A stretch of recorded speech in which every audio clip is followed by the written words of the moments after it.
And a good Monday, everybody. Welcome in Chase and Big Joe, 102.5 The Game. Hope you're having a great day to this point. He's Big Joe Dubin. I'm Chase McCabe, Dr. Crane, Nick Frazier on the ones and twos. And in the words of Cody Rhodes, Nashville, what do you want to talk about? I think it's pretty simple what we want to talk about. What's up, Joe? I was ready to come in last night and stay all night until Robbie and Rexford came in to talk about this. All right, this is y'all's show. So today we get it off our chest. We have a lot of fun. We talk about what's going on. And oh my goodness, when you think it can't get any worse, my friends, it does. And yesterday was an absolute disaster. And now they're on the road for three roads on the game. You know, when they come back home, who's waiting on them when they get back home? Mike Vrabel. It's perfect. I will say this right now. Dr. Crane, save this. Brian Callahan will not be the head coach at the next home game. I mean, come on, Chase. You're going on a big ledge there, buddy. Watch out now. It is the Titans. It is the Titans. No, he's not. So here's the deal, in all seriousness, because last night I was sitting there at the Preds and we were kind of talking to some people. And I'm like, I really don't think – like I could see it today. Like he's supposed to speak at 12:40. You know, if Borgonzi walks out there, we'll know immediately what's happened. I don't think that happens. And number two, a reminder to all of you, when knowing what Amy Adams Strunk will do, she fires people on Tuesday. She fires them Monday afternoon, and then we find out about it on Tuesday. So yeah, because Wisenhunt, right. Robinson, Vrabel, Sleepyhead, they were all on Tuesday. Oh, that's right. So and look, the coach, like Vrabel, Vrabel didn't do the end of season, but there have been times where others have spoken. Like Wisenhunt, I think, did the Monday press conference and then was fired the next day. I try to forget that he was even the coach here for a while. So do a lot of people. Yeah, right. But I have good news for you. Yeah. He's not the worst coach in Titans history anymore. Is he not? He's not. In fact, Brian Callahan, I believe, now has the worst winning percentage of anybody ever in the NFL. Well, Wisenhunt was 3-20 when he got fired. Winning, but I guess how the winning percentage is. He's 3-17. He's 3-17. So he's not the worst yet. Yeah, but statistically he is, like with how the offense and defense, all those numbers he is. I don't even want to look at those numbers. I just know how bad they are. But I mean, just when you think it can't get any worse, I mean, yesterday, you don't know the rule about the catch. You don't know the down and distance going to the game. And yesterday, right before halftime, when he asked, what was your thought of not going for the touchdown? He basically admitted we're playing for a field goal. Yeah. And I have a tough time thinking that's an NFL coach. And then there was like the 4th and inches where they had. Then they ran like a power set. They put Corey Levin in the backfield, and Pollard scored on that. Why could you not do that? You got the play. What are you playing? Are you scared? If you're scared, go away. That's okay. Go away. I don't know if he's scared. I just think he's overwhelmed. He's not a good coach. He's not a good coach. And look, I want to say this because, again, one of the rules of this show is you get to take a victory lap. You deserve one because you have called this since the very beginning, and you're one of few people in this town that has been pretty steadfast in it since the beginning of saying he's not a head coach. I'll admit I'm always glass half full. He's got to grow into it. He's got to learn. Things will get better. Right. Yeah, they're not. So now I'm with you of like fire his ass, but like you were concerned from the very beginning. So you deserve a victory lap there. I don't know if it's a good victory lap, but I'm not sure I could make it, but that's, we saw, look, he came here, he's never called a play before. Then he could argue, well, other guys didn't call a play before, but he didn't have that certain je ne sais quoi, that it, you knew Sean McVay had that. Like Kevin O'Connell had that. This guy, very monotone. It's just like, I'm not sure this guy has it. Never called a play in a game. He made suggestions. Chase, you run the radio station. I make suggestions all the time. You taking them? Sometimes. You're not taking a single one of them. I'm just saying, in business, that's what happens. And then it was the fight with Jeffrey Simmons on the first day of training camp. Yep. You and I were at That was camp. it. We saw it. He did nothing to Simmons. When the ref says, hey, I'd have thrown his ass out of game had he done that. And Callahan did nothing. Boom. I was like, this is not going to work. And it's not working. And it's time to move on. So I want there's a Ricky on our text line. It's not our Ricky that says, and you can text in or call in 615-737-1025 driven by WilsonCountyHonda.com. And I want to clarify before I defend your honor here, but it says Callahan has to go. Defend him now. Let's hear it, Joe. Are you saying Ricky, are you saying that Joe's defended Callahan? Because if you're saying that, you haven't listened at all. Yesterday on the pregame show, I said, I feel sorry for him. And I'm going to give him the benefit of the doubt. I kind of was like, look, feel sorry for him. Maybe he gets it back together. And then he does that yesterday, which shows me he does not know what he's doing. He does not know what he's doing. His play calling is terrible. He doesn't know down and distance. He's way too conservative on a football field. And I'm done. I mean, but I was like, I'll give you a little bit to show me, right? Yeah. Nice guy. Did you say last week not to fire him right now? I think that was me basically saying, what good does that do? Yeah, there was a lot of people, which is fine. Two games in. I mean, but now Ricky, that wasn't Joe. That was me. Right. Now you see it. Now you got 3 games on the road. Houston's 0-3. They're desperate. Yeah. They're more desperate than you are. Arizona's 2-1. Not bad. Raiders, they're 1-2, but you got to go to Vegas. Who knows what could happen out there? Well, let's all take a deep breath for a second because, and by the way, Ricky, hi, I'm Chase. That's Big Joe. What did Bud Adams? There was a rule. It may have been hanging up in the building somewhere that, hey, you can. I expect winners, but if you lose to Jacksonville or you lose to Indy and it's close and you're competitive, I can forgive that. There's one team. Yeah, right. There is one team in the National Football League that you dare not lose to, and that is the Houston Texans. And Amy Adams-Strunk has carried that. Mm-hmm. And that, I think look, if he got fired today, I wouldn't be shocked by it. And I never want to celebrate anybody losing their job, but it's the right move. He's not the right guy. It's time to move on. I don't think that's going to happen. If they go down to Houston, and we'll talk to John McClain at 2:00, and I bet he'll back us up on this. If they go down to Houston and the Texans, that are also a bad team, beat the you-know-what out of the Titans, he's not going to be on the plane.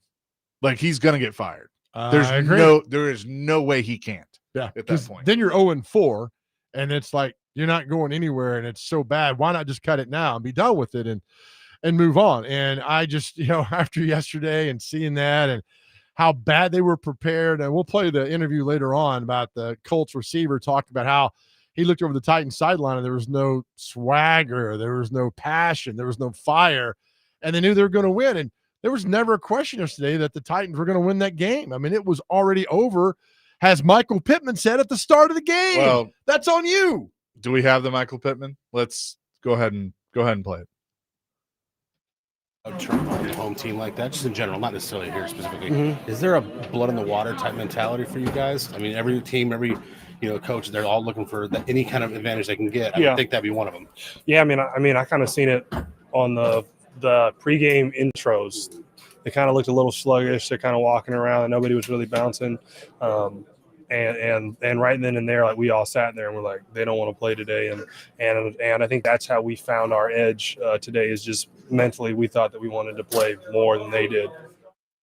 To me, right there, and shout out to Jeremy K. Gover for asking that question, getting that, and going viral.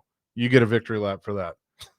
The moment I read that quote, not that there hadn't been any other evidence ahead of that, but the moment I read that quote, I heard in my head the voice of Vince McMahon saying to Brian Callahan, "You're fired."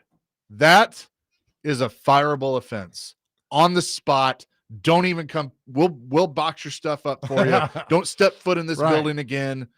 Do not pass go. Do not collect $100. You're out. You're done. If your team shows up with the look of they don't want to play, your ass is gone. Yep. Yeah, 100%. How do you defend that? You can't. Somebody better ask Callahan those comments, and he's going to say, well, I didn't hear them. I don't know what you're talking about. But how do you defend that? I mean, how do you even try to defend that when your team ain't ready? That starts with you, because you got to get these guys ready to run through a wall, and you're not doing that. And it starts with you, and it's just bad. I mean, again, those who weren't here during Wizen Hunt, this is exactly what it was. This is how bad it was. It was a bad team, bad coach. He just didn't get it, didn't understand it. And right now, your team is sitting there at 0-3, and they're not even anywhere near competitive. Hell, that 41-20 score, it wasn't even that close yesterday. So play this game with me for a second, because one of the things that I said was his future was not going to be decided solely on wins and losses. Wins and losses are obviously important, but his future was going to be decided on one really big thing: the development of Cam Ward, and if the team is getting better. Because we all agree this is not a great roster. The roster still has a ton of work to be done. Right. So I don't want to hear the excuses of he's got a really bad roster. We know that. Is the team getting better? No. Is the quarterback getting better? He's surviving. He's surviving. And look, I will say this. He admitted the sacks are on him because he's holding on to the ball too long. He's got to change it, but he's recognizing it. So I'll give him that. So maybe a little bit better, but the team overall is not getting better. No, not at all. And they're losing games because of the bad roster and the head coach. Yes. Yep. And if you're losing games and the head coach is contributing to you losing games, he does not need to be the head coach anymore. I 100% agree. And plus, I mean, all this, your dad's the greatest O-line coach in the world. That offensive line actually has gotten worse. He's gone too. Has gotten worse. So Callahan's need to go. Nick Holtz needs to go. The OC, I don't know what he still does. I guess you keep the quarterback coach because that's somebody who's been in Cam's ear the whole time. And look, Cam, I thought he regressed yesterday a little bit. The pick six was just lazy. He didn't recognize anybody out there, the other defender. Bad play. Really bad. I mean, welcome to the NFL. Now he knows you're not playing South Florida. This is the NFL, and things like that happen. But my goodness, man, your head coach is overwhelmed. He does not know what he's doing. He's not getting any better. And it's okay if you make a change and move on. It's needed to be done because this football team right now, they're desperate. And now we talked last week. What's number 2 on the board from last week? Number 2 under Titans. What does it say? Trade Simmons if they lose. Ridley, other. Yeah, look, the fire sale needs to start. Go, let it go. Everybody. Woo! So this is what I would do today. Pick up the phone and call Vrabel. All right, what would you give up? We'll send your boy home to you. I would call the Dallas Cowboys. Would you like to have your running back back? You need some help in the run game. Giving them Tony Pollard. Everybody's going. Yeah, no, done. Everything's got to go. At this point, fire the coach, work on the quarterback, work on the young wide receivers. The O-line sucks because they're all hurt. Right. Work on that. Wow. Sell off your veterans, fire the coach, put Mike McCoy in, and start thinking for the future. And guess what? Suck for the rest of the year, get that number 1 pick, and have draft assets. That's where I'm at. You are in a rebuild. Get up there if you're Chad Brinker, Mike Borgonzi, Amy Adams Strunk, whatever. By the way, you couldn't even talk for Mike Keith. You couldn't even get up there and talk for freaking Mike Keith. Like, come on. Keep on going, brother. Keep going. The floor's yours. Pathetic. Absolutely pathetic. You couldn't even get up there and talk for Mike Keith. Not a word. Who has been the voice of your organization and had to get it in front of everybody and talk about this piss poor management in this, I almost said it, BS Say it. of right? an organization. Don't hold back now. Like, it's, oh man, it drives me crazy. Pathetic. I hate being go Bucks. They have the best uniforms. Just they look good yesterday, right? They look good. Hell, go Colts, man. Ride that train now. They're 3-0, and Daniel Jones is looking good, although versus the Titans, just about anybody could do that. 615-737-1025. Will I cuss today? I would say the odds are pretty favorable on that one. It is Chase and Big Joe on this Monday. Your reaction, and we will hear from maybe the head coach at 12:40.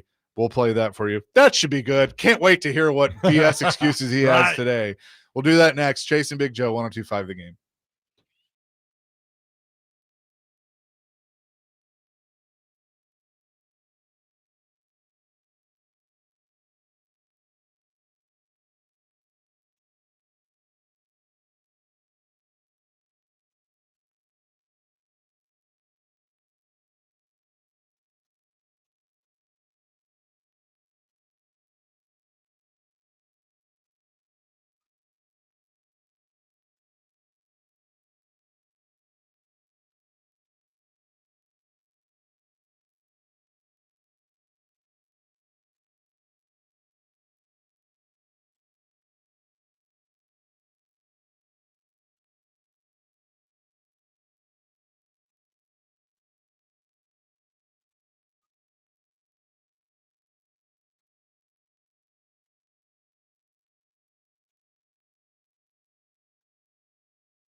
Yeah, this is disappointing. Obviously, just didn't really do anything probably well enough over the course of the game and in any phase to put ourselves in position to win.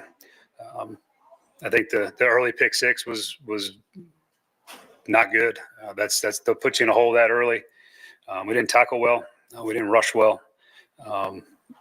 At the end of the day, didn't do enough good things to put ourselves in any position to win the game. So don't really have much to add. You guys go ahead. That's how wonderful that was by Brian Callahan. Nothing to add. We didn't do anything good. I can't tell if they won or lost. I mean, honestly, listen to his voice. I can't. Where's the fire? Think of all the great coaches in this world who would have been so mad at that right there. Think of all the great coaches who have been pissed off at that press conference. And you hear this, the pick six wasn't good. Oh, really? That wasn't good for the team? I'm sorry. So I heard that, and this was my reaction. Goddamn bullshit.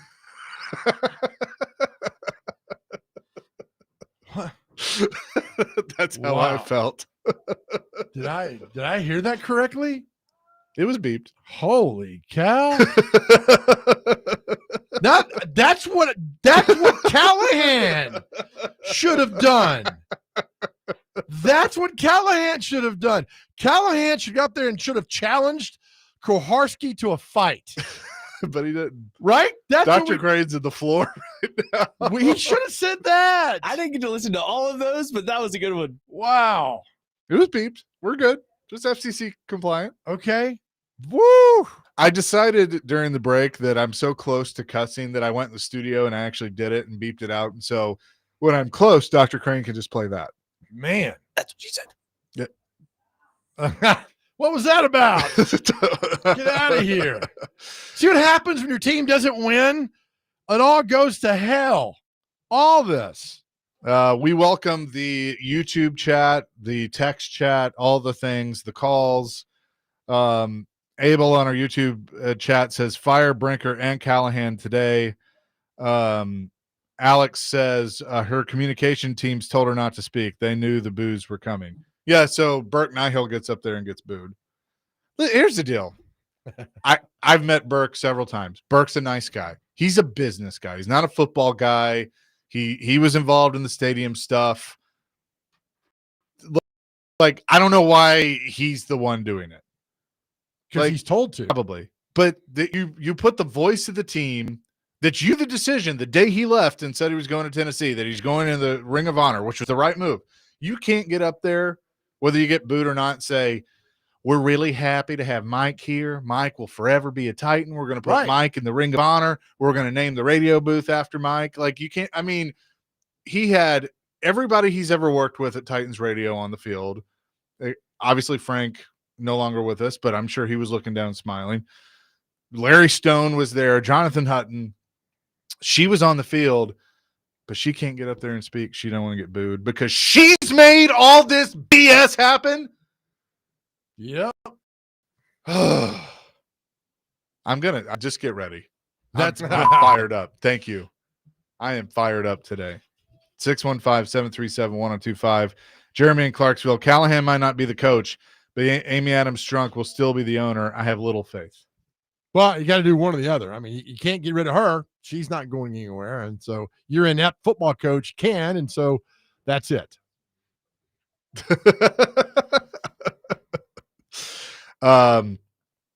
Yeah, Todd and Gallatin, we just played the Pittman clip. So, I mean, yeah, the fact that you have the players on the opposing team saying, yeah, we knew they didn't want to play today. That's damning evidence. That's all you need. That's just terrible. I mean, can you look, when they go on the road, if they lose these three, come back 0-6, Vrabel's coming to town, it's going to be 80% Patriots fans there because they're going to fly down from Boston. Easy flight to get down here. Titans, you guys love selling your tickets anyway, so you don't give a damn. And watch this pro-Patriots crowd come to town. And there's no way Vrabel gets a video. I'm convinced now. There's no way. There's no way you get Could you imagine? There's no way. There is no way he gets a video. If she gives him a video, she's dumber than I thought. Oh, And I don't care that is what a he's really meant to good the point. franchise. I don't care. Now, what if they go ahead and fire? If Callahan's fired by No, then I think you can do it. You do not give Patriot fans any reason to cheer. Zero. No, don't even worry about what they're going to do. Titans fans to boo. Titans fans might cheer. They see Vrabel up on the big screen. This text 0020. This sums it up perfectly. You can't teach what you don't know. Yeah. That sums up the Titans right now. Well, that sums up Callahan. Yeah. I mean, he made suggestions with the Bengals to Joe Burrow.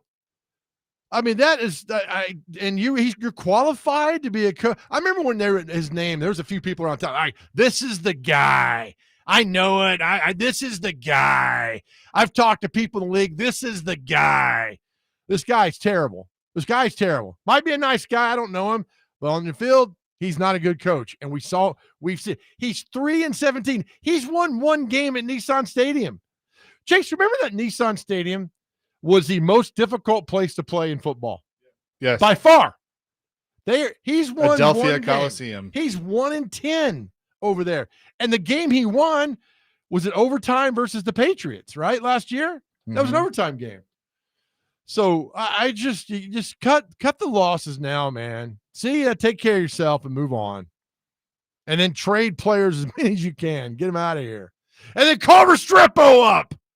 Do it. Damn it. So I just got this email. I don't know how I get these. I get these random emails sometimes that says Titans have lost over $3 million due to empty stadium seats in the 2025 NFL season so far. Because, they're doing tickets distributed now. They're not doing the attendance. They're announcing how many tickets were distributed. And it's been like 10,000 below what it can hold. Oh, yeah. Now they're going to say, because it's been around what the new stadium's going to hold, to be like, well, with the new stadium, we'll be sold out. So is this from a professional organization or some random dude in Clarksville? This is from somebody named Emily. It's a PR firm. And we've talked about this. How do you get an owner's attention? Money. The Jerry Jones documentary, the Cowboys. What got Jerry Jones' attention? Losing money. Yep. Yeah, this is interesting. Hit him in the pocketbooks. Because it says the 10 NFL teams with the highest revenue loss due to empty seats. The Titans are number one. They've had 11,428 empty seats so far. And that's it? But they have more than that. My goodness. Well, they've only had 2 games. Yeah, but still. Pretty bad. The Packers are second, but they're also charging $418 a ticket, and the Titans are charging $167. So I paid $167 to see that mess. I wouldn't. 160. Oh my gosh. This is just, it's ridiculous of where they are. 0042. I don't think the players or coaches respect him as a leader. They may like him as a person, but absolutely do not respect him. All right. 100%. Thank you. That's probably the best text we get today. That's right. They do not respect him. Jeff says an inept ownership team is why there is little hope to be excited for this team in the future, and why quality GMs and coaches do not want to be involved in bad organizations. Look, I think they have a quality GM. Mm-hmm. I think Mike Borgonzi's fine. Now, Brinker's the one, and again, I still don't really know what Brinker does. Brinker's another one. Like if they decided that they need somebody to speak for football that isn't the GM, and all he's doing is talking, and they're actually letting Borgonzi pick the players, then fine. Mm-hmm. You're paying somebody to stand there and look pretty. That's fine. Like, I don't care, but that's whatever. Breaker. I'm not chat. I'm not number one on Brinker's list. He has no idea. He doesn't remember who I am. He remembers the question. He laughed at you. He did laugh at me. Right? But Borgonzi looks at you like, I'm going to hunt you down. Hey, man. Beat you up in the parking. Be glad I'm not over there today with my questions. Nobody cares, right? We don't care. Yeah, so we don't care. Let me here to tell you. we don't care. Brian Callahan's supposed to speak here in a few minutes. So we'll continue to take your texts and your calls. Let it all out today. And we're going to play match game too. Yeah. Oh, yeah. I forgot about that. That's right. Yeah, we'll do that next. Okay. We'll do that next. Chasing Big Joe, 102.5 The Game.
What's the benefit of having your offensive personnel on the field after the timeout? Because I hadn't decided yet at the moment on what we're going to do. Talking directly to Brian, or I kind of narrate what's happening. Hey, they're getting safeties down here. He should go the other way. Whatever. This is. Oh, he had something and the computer crapped out on him. Oh man, I know what you were trying to do. That was Nick Holtz one. It was. Yeah. And it was basically Callahan responding to PK saying, why'd you not get this out there? And we were discussing a play, and I was going to play it off Nick Holtz saying, well, I talked to Callahan a lot, and, yada, yada. But I feel better now. Now you're playing some good stuff now. I like the effort, buddy. Thank you. Perhaps we could use you over Nissan Stadium on Sundays at noon. They need help with their dirty laundry right now. Look, I can play left tackle. I might get destroyed, but I'll play left tackle. No, they need a right tackle. I can play it all. Can you do that? Utility. Yeah, there you go. Do something over there, right? I'd pay $167 to see you play left tackle. Thank you. Could you imagine you walk into line of scrimmage and Buckner for the Colts be like, what the hell? He wouldn't rush because he'd be like, what's going on here? And you get a completed pass. I don't want to have to make that call to your mom and Nani saying, hey, Nick's in traction right now because he thought he could play right tackle for the Titans. Well, my mom's seen it before. He just got trucked into the river. What hospital? Well, they hit him down to Miami. So somewhere in South Florida, he got 500 miles in the air. It was really something. I mean, he was flapping his arms trying to fly. Heard this wee for 45 miles down the road. Oh, yeah. So he's in good spirits, though. He's laughing. So Did we win? No. No, not even close. Brian Callahan's supposed to speak here in just a little bit. Clay wants to weigh in. What's up, Clay? How you doing? Boys, how we doing today? Oh, we're surviving and thriving and all that stuff. Big Joe, how about those Tennessee Titans? What about those Titans? How about those Titans? I think that comment by the Colts player pretty much says it all, and I mean, these guys don't want to play for this coach. That's obvious. Right. I mean, you guys not agree? No, I look, I think you're right. I think he's lost him. I think they think he's not qualified. I'm not going to go that they think he's a bumbling idiot, but I just think they think he's not qualified. Well, again, the buck pretty much stops with the Omer, if you ask me. I mean, this is all Amy's fault. She hired this idiot, right? Yep. Yeah. Yep. And, unfortunately, Chase, you and I also like the Dallas Cowboys. And after yesterday, I think I'm back done with the Cowboys too. So I think I'm just going to boycott the rest of the NFL. No, hey, you can come with me to Tampa Bay. We're Bucs fans now. The Bucs are pretty good. The Bucs are good, and they wear awesome throwback uniforms. And Baker Mayfield's a baller. And what he said yesterday about why that game meant something to him, he said Jets defensive coordinator Steve Wilkes cut me when I was with the Panthers. This was personal. Yep. I was like, yes. Yep. I love that. It. I mean, seriously, boys, I want to ask you guys a question. Okay. To me, the two worst run franchise in the NFL, the Tennessee Titans, the Dallas Cowboys. One is. Yeah. I mean, I don't think Dallas is a poorly run franchise. I just think Jerry just sometimes lets the emotion get in the way. Sometimes. And well, all the time.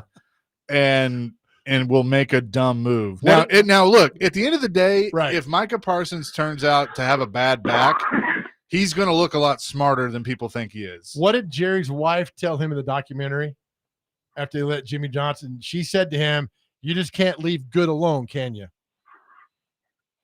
So she told him, Jerry Jones' wife, you just can't leave good alone. Yeah. Yep.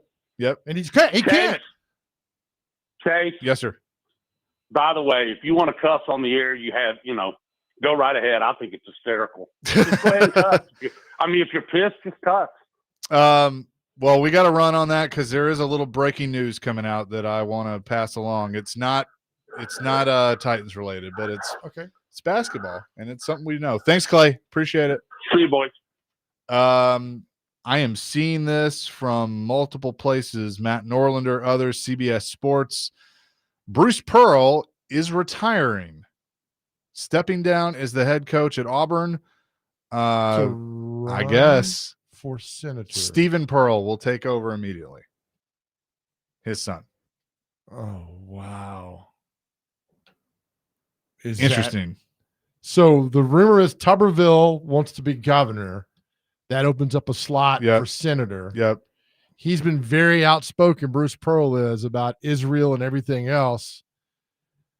Man, Stephen Pearl, that guy.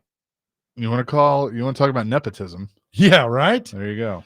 No Bruce Pearl slander with me because no, my personal I love relationship Bruce. with him is he's been wonderful to me. It's not like we're buddies, but he's done a few things which have been really. So Bruce Pearl stepping down. I mean, this has to mean he's running for Senate. Right? If he's stepping down. Because basketball starts in a few weeks. Yep. So Stephen taking interesting. So there you go, Auburn fans. That's some big news. Some really big news. Yeah. I mean, he's one of the best coaches. He's still one of the best coaches. Right. And he's been there since 14 or 13 at Auburn. Yeah, I think he's been there over 10 years now. Yeah, he's been there a while. Man, that's well. Yep. So there you go. Bruce Pearl stepping down, according to reports. On3 has it, others as well. I want to read this stat real quick. I was going to bring this up earlier and I forgot. We're waiting Brian Callahan, and that should be interesting. Nick Suss of the Tennessean said, in 2024, as the Titans stumbled to an 0-3 start with losses against Chicago, the Jets, and Green Bay, Will Levis and company were outgained by 10 yards in the 3 games. In 2025, with losses to Denver, the Rams, and Indianapolis, the Titans have been outgained by 454 yards. 1 play away, no more. The team is bad. Gosh. That's just top to bottom bad.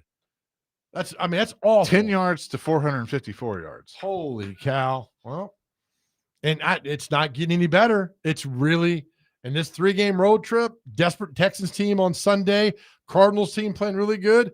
You lose those 2. I don't know what Vegas throws at you in 3 weeks, and then back home for Vrabel. Then you got to go to Indianapolis. Then you come home for what I think is the best team in football comes to town. Chargers. Yep.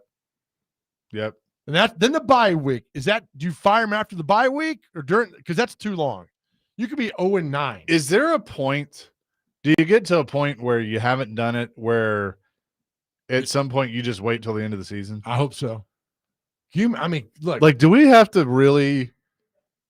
All right, let's go. To the day, evaluating everything that we're doing right now and put us see where we can put us in a better position. Obviously, 0-3 is we are what our record says we are. We haven't won a game yet. We've not done enough good things over the course of the entirety of games to win. And right now, that's the reality of our situation. And we got to do a lot of things better. Everybody included in that, me as well. So I'll let you guys go ahead. On the sequence at the end of the half, you're talking about, deciding, going back and forth about whether or not to kick or go for it. Who all is kind of involved in that conversation, and just kind of how did it go down in terms of that? Yeah, I mean, those conversations, just as of before, like I'll keep those in house. Those are proprietary information at the end of the day for us. But there's people involved in it. We got a process that I believe in has been good for us over the course of my time here, and the decision is what it was, and I addressed it after the game. But there's a lot of people that work on that stuff. What were the analytics kind of saying on that front? What did your team's particular analytics tell you at that point? Again, I'm not going to go too far into detail on all this stuff, but we made a decision that we made, and it's my decision to make. And had we kicked the field goal and it's good, it's all these conversations go away. So that is what it is. You and your decision making have been a big story. 2 out of 3 games coming into this season. How bad is that for you? That you're not talking about your players, you're addressing things that you decided. Yeah, I never want any of it to ever be about me. It's not how I want it to be. It's not how it should be. I don't want it to be about good or bad. It's always supposed to be about our players and what they're doing. and what they're doing well and what we got to be better at. But yeah, the conversation about me is not one that I want to continue. It's just the reality of where we're at, being 0-3, and every single thing gets magnified, and some things haven't worked out for us in those spots, and they're opened up to criticism, and that's the way it goes in the NFL. And yeah, I certainly don't want it to ever be about me. It wasn't this way last year. What's changed in your decision making that you're winding up in these spots? That's hard to say. I feel the same way. I don't feel like we had any major things that came up from that point of view over the course of the entirety of last season. I think part of is that we've been in some of these games, and those things get magnified when they don't go well. And that's the way it goes. And I think there's things that we got to do better, and I got to do better. Given some of these miscues and some of the offensive struggles, has there been any consideration into giving over play calling to Bo or Nick or any of those guys? Yeah, I mean, everything's under evaluation right now at 0-3. Certainly, it's all part of it. That's players in their roles. That's everything. I mean, we got to find a way to put ourselves in position to win a game. So we're evaluating everything. You did give over play calling? I mean, there's nothing to add to it other than that. Yeah. Talking to the players, a lot of them said that they got to avoid finger pointing and those types of things. As the leader, what do you have to do to make sure that you don't lose that locker room? I haven't really thought about that, TD. It's more about just trying to, how do we best put ourselves in position to go win a game? I think winning a game solves a lot of those problems. We've unfortunately lost way too many of them, and I love the way our team works, the way they prepare. We just got to play. We got to play better on Sundays. We have to coach better on Sundays.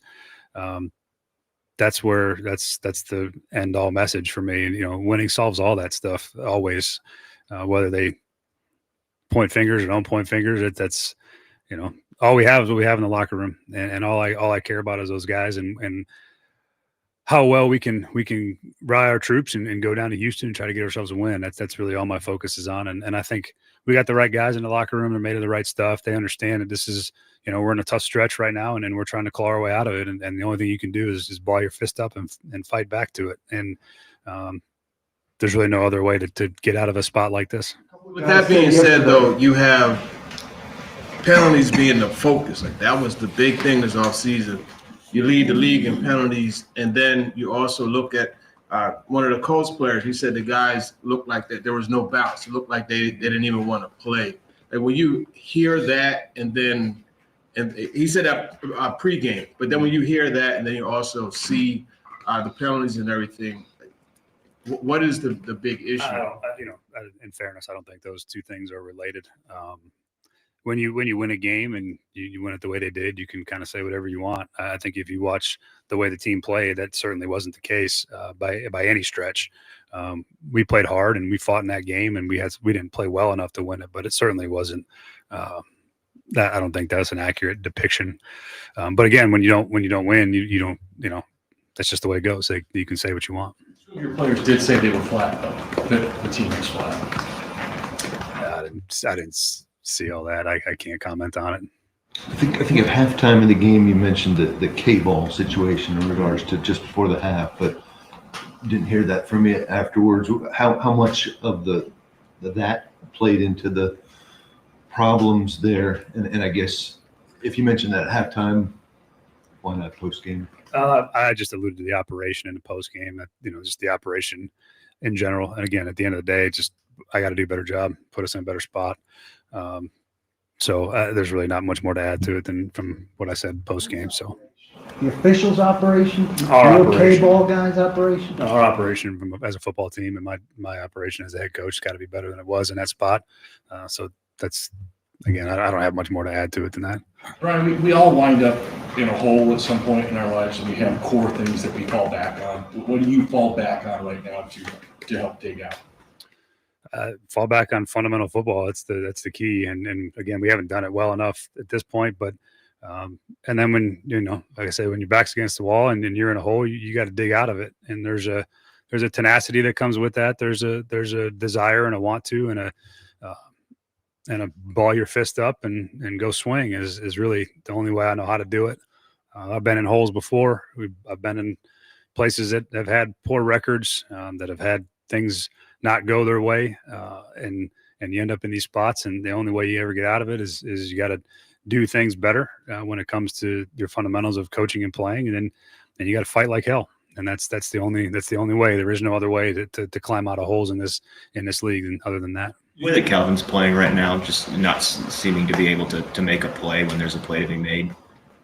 Are you seeing any of that during the week? Is there anything fundamental to Monday through Saturday that has you concerned, or is it just showing up on Sundays? No, it's really just showing up on Sundays, and that's always the things that are hard to account for, when a guy, there's nobody that works harder than Calvin.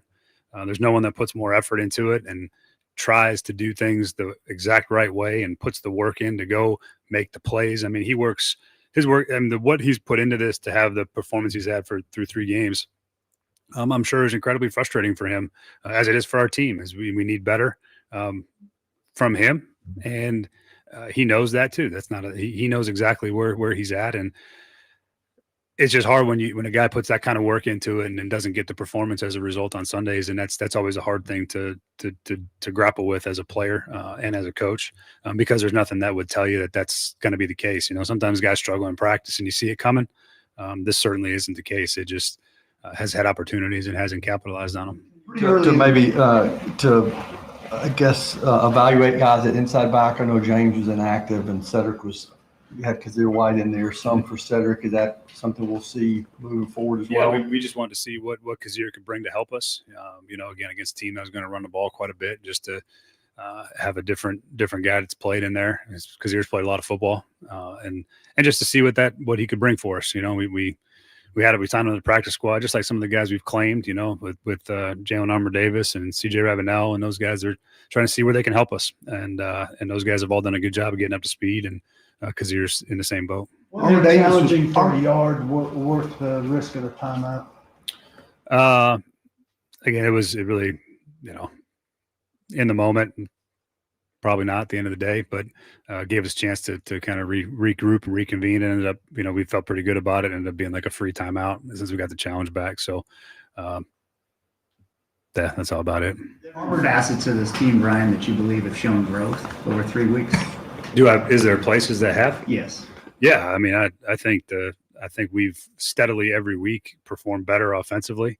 I think our young players continue to step up and make plays. I've been really pleased with what Alec's done. Chim has been phenomenal in all the things that we've asked him to do as a returner, in the run game as a receiver, and the touch game as a receiver. Really pleased with those guys. And then I think Cam gets better every time he steps out there, and there's been a progression, and that's what you're looking for from young players, is those guys continue to improve. That part I'm excited about. There's been some good things offensively. We just need more of it over the course of a game. But those guys are doing some really good things. I think Tony Pollard's playing his tail off. He's given us everything he's got. And those are, there's definitely things that we're doing well. And I thought against a really good rush team over the course of the early part of the game, we were good on defense. They had some issues early on, and then, as it got later, we missed some tackles and gave them some extra yards that you'd like to not see. But there's still plenty of good things on our football team. And again, the losing games is what magnifies the negative things, and it's hard to get excited about things. But I really don't think we're far away as a football team from winning games. And that's the belief you have to have, and that's the belief that I have and our players have. And when you get into these moments, that's what you have to fall back on. Whether or not anybody else believes it is really irrelevant, because they're not in there every day, and they're not the ones in the locker room. And you have to be able to believe in what you have in order to climb out of the hole on top of it. So there's things that are close, and I think that we're closer than maybe it seems, but that's usually how it happens before you turn, and then we got to find a way to turn it. Davis was pulled pretty early in favor of Baker again. Was that performance related, conditioning, or injury? No, it was just more. I think Bake's got a little more familiarity, so he helped settle in a little bit there.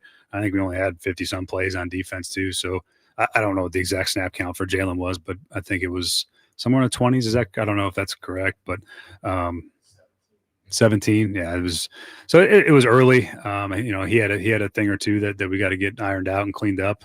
Again, mostly due to the newness of being with the scheme. So Bake went in there and settled down for us and did some good things. But he's still a big part of our plans, and he's going to continue to keep playing. Leads the league in sacks taken. When you go the tracking data on each of those sacks, his time to throw or the time to sack is in the 3, 4, 5, 6 second range. What are some of the things, if any, that you're seeing you guys need to do in terms of giving him quicker options? And then what do you focus on with the guy that's young and needs to get the ball out quicker? How do you emphasize that? Yeah, it's a constant conversation. It's an awareness of down and distance. It's awareness of where the check down locations are. There's a couple in the game where he did a really nice job of that, especially as the game wore on. He's understanding it. It's getting more comfortable for him. It's easier for him to get it. He knows there's definitely a part to play in sacks and making sure you're getting rid of the football. His growth from weeks 1 through 3, I think, has been tremendous in that regard.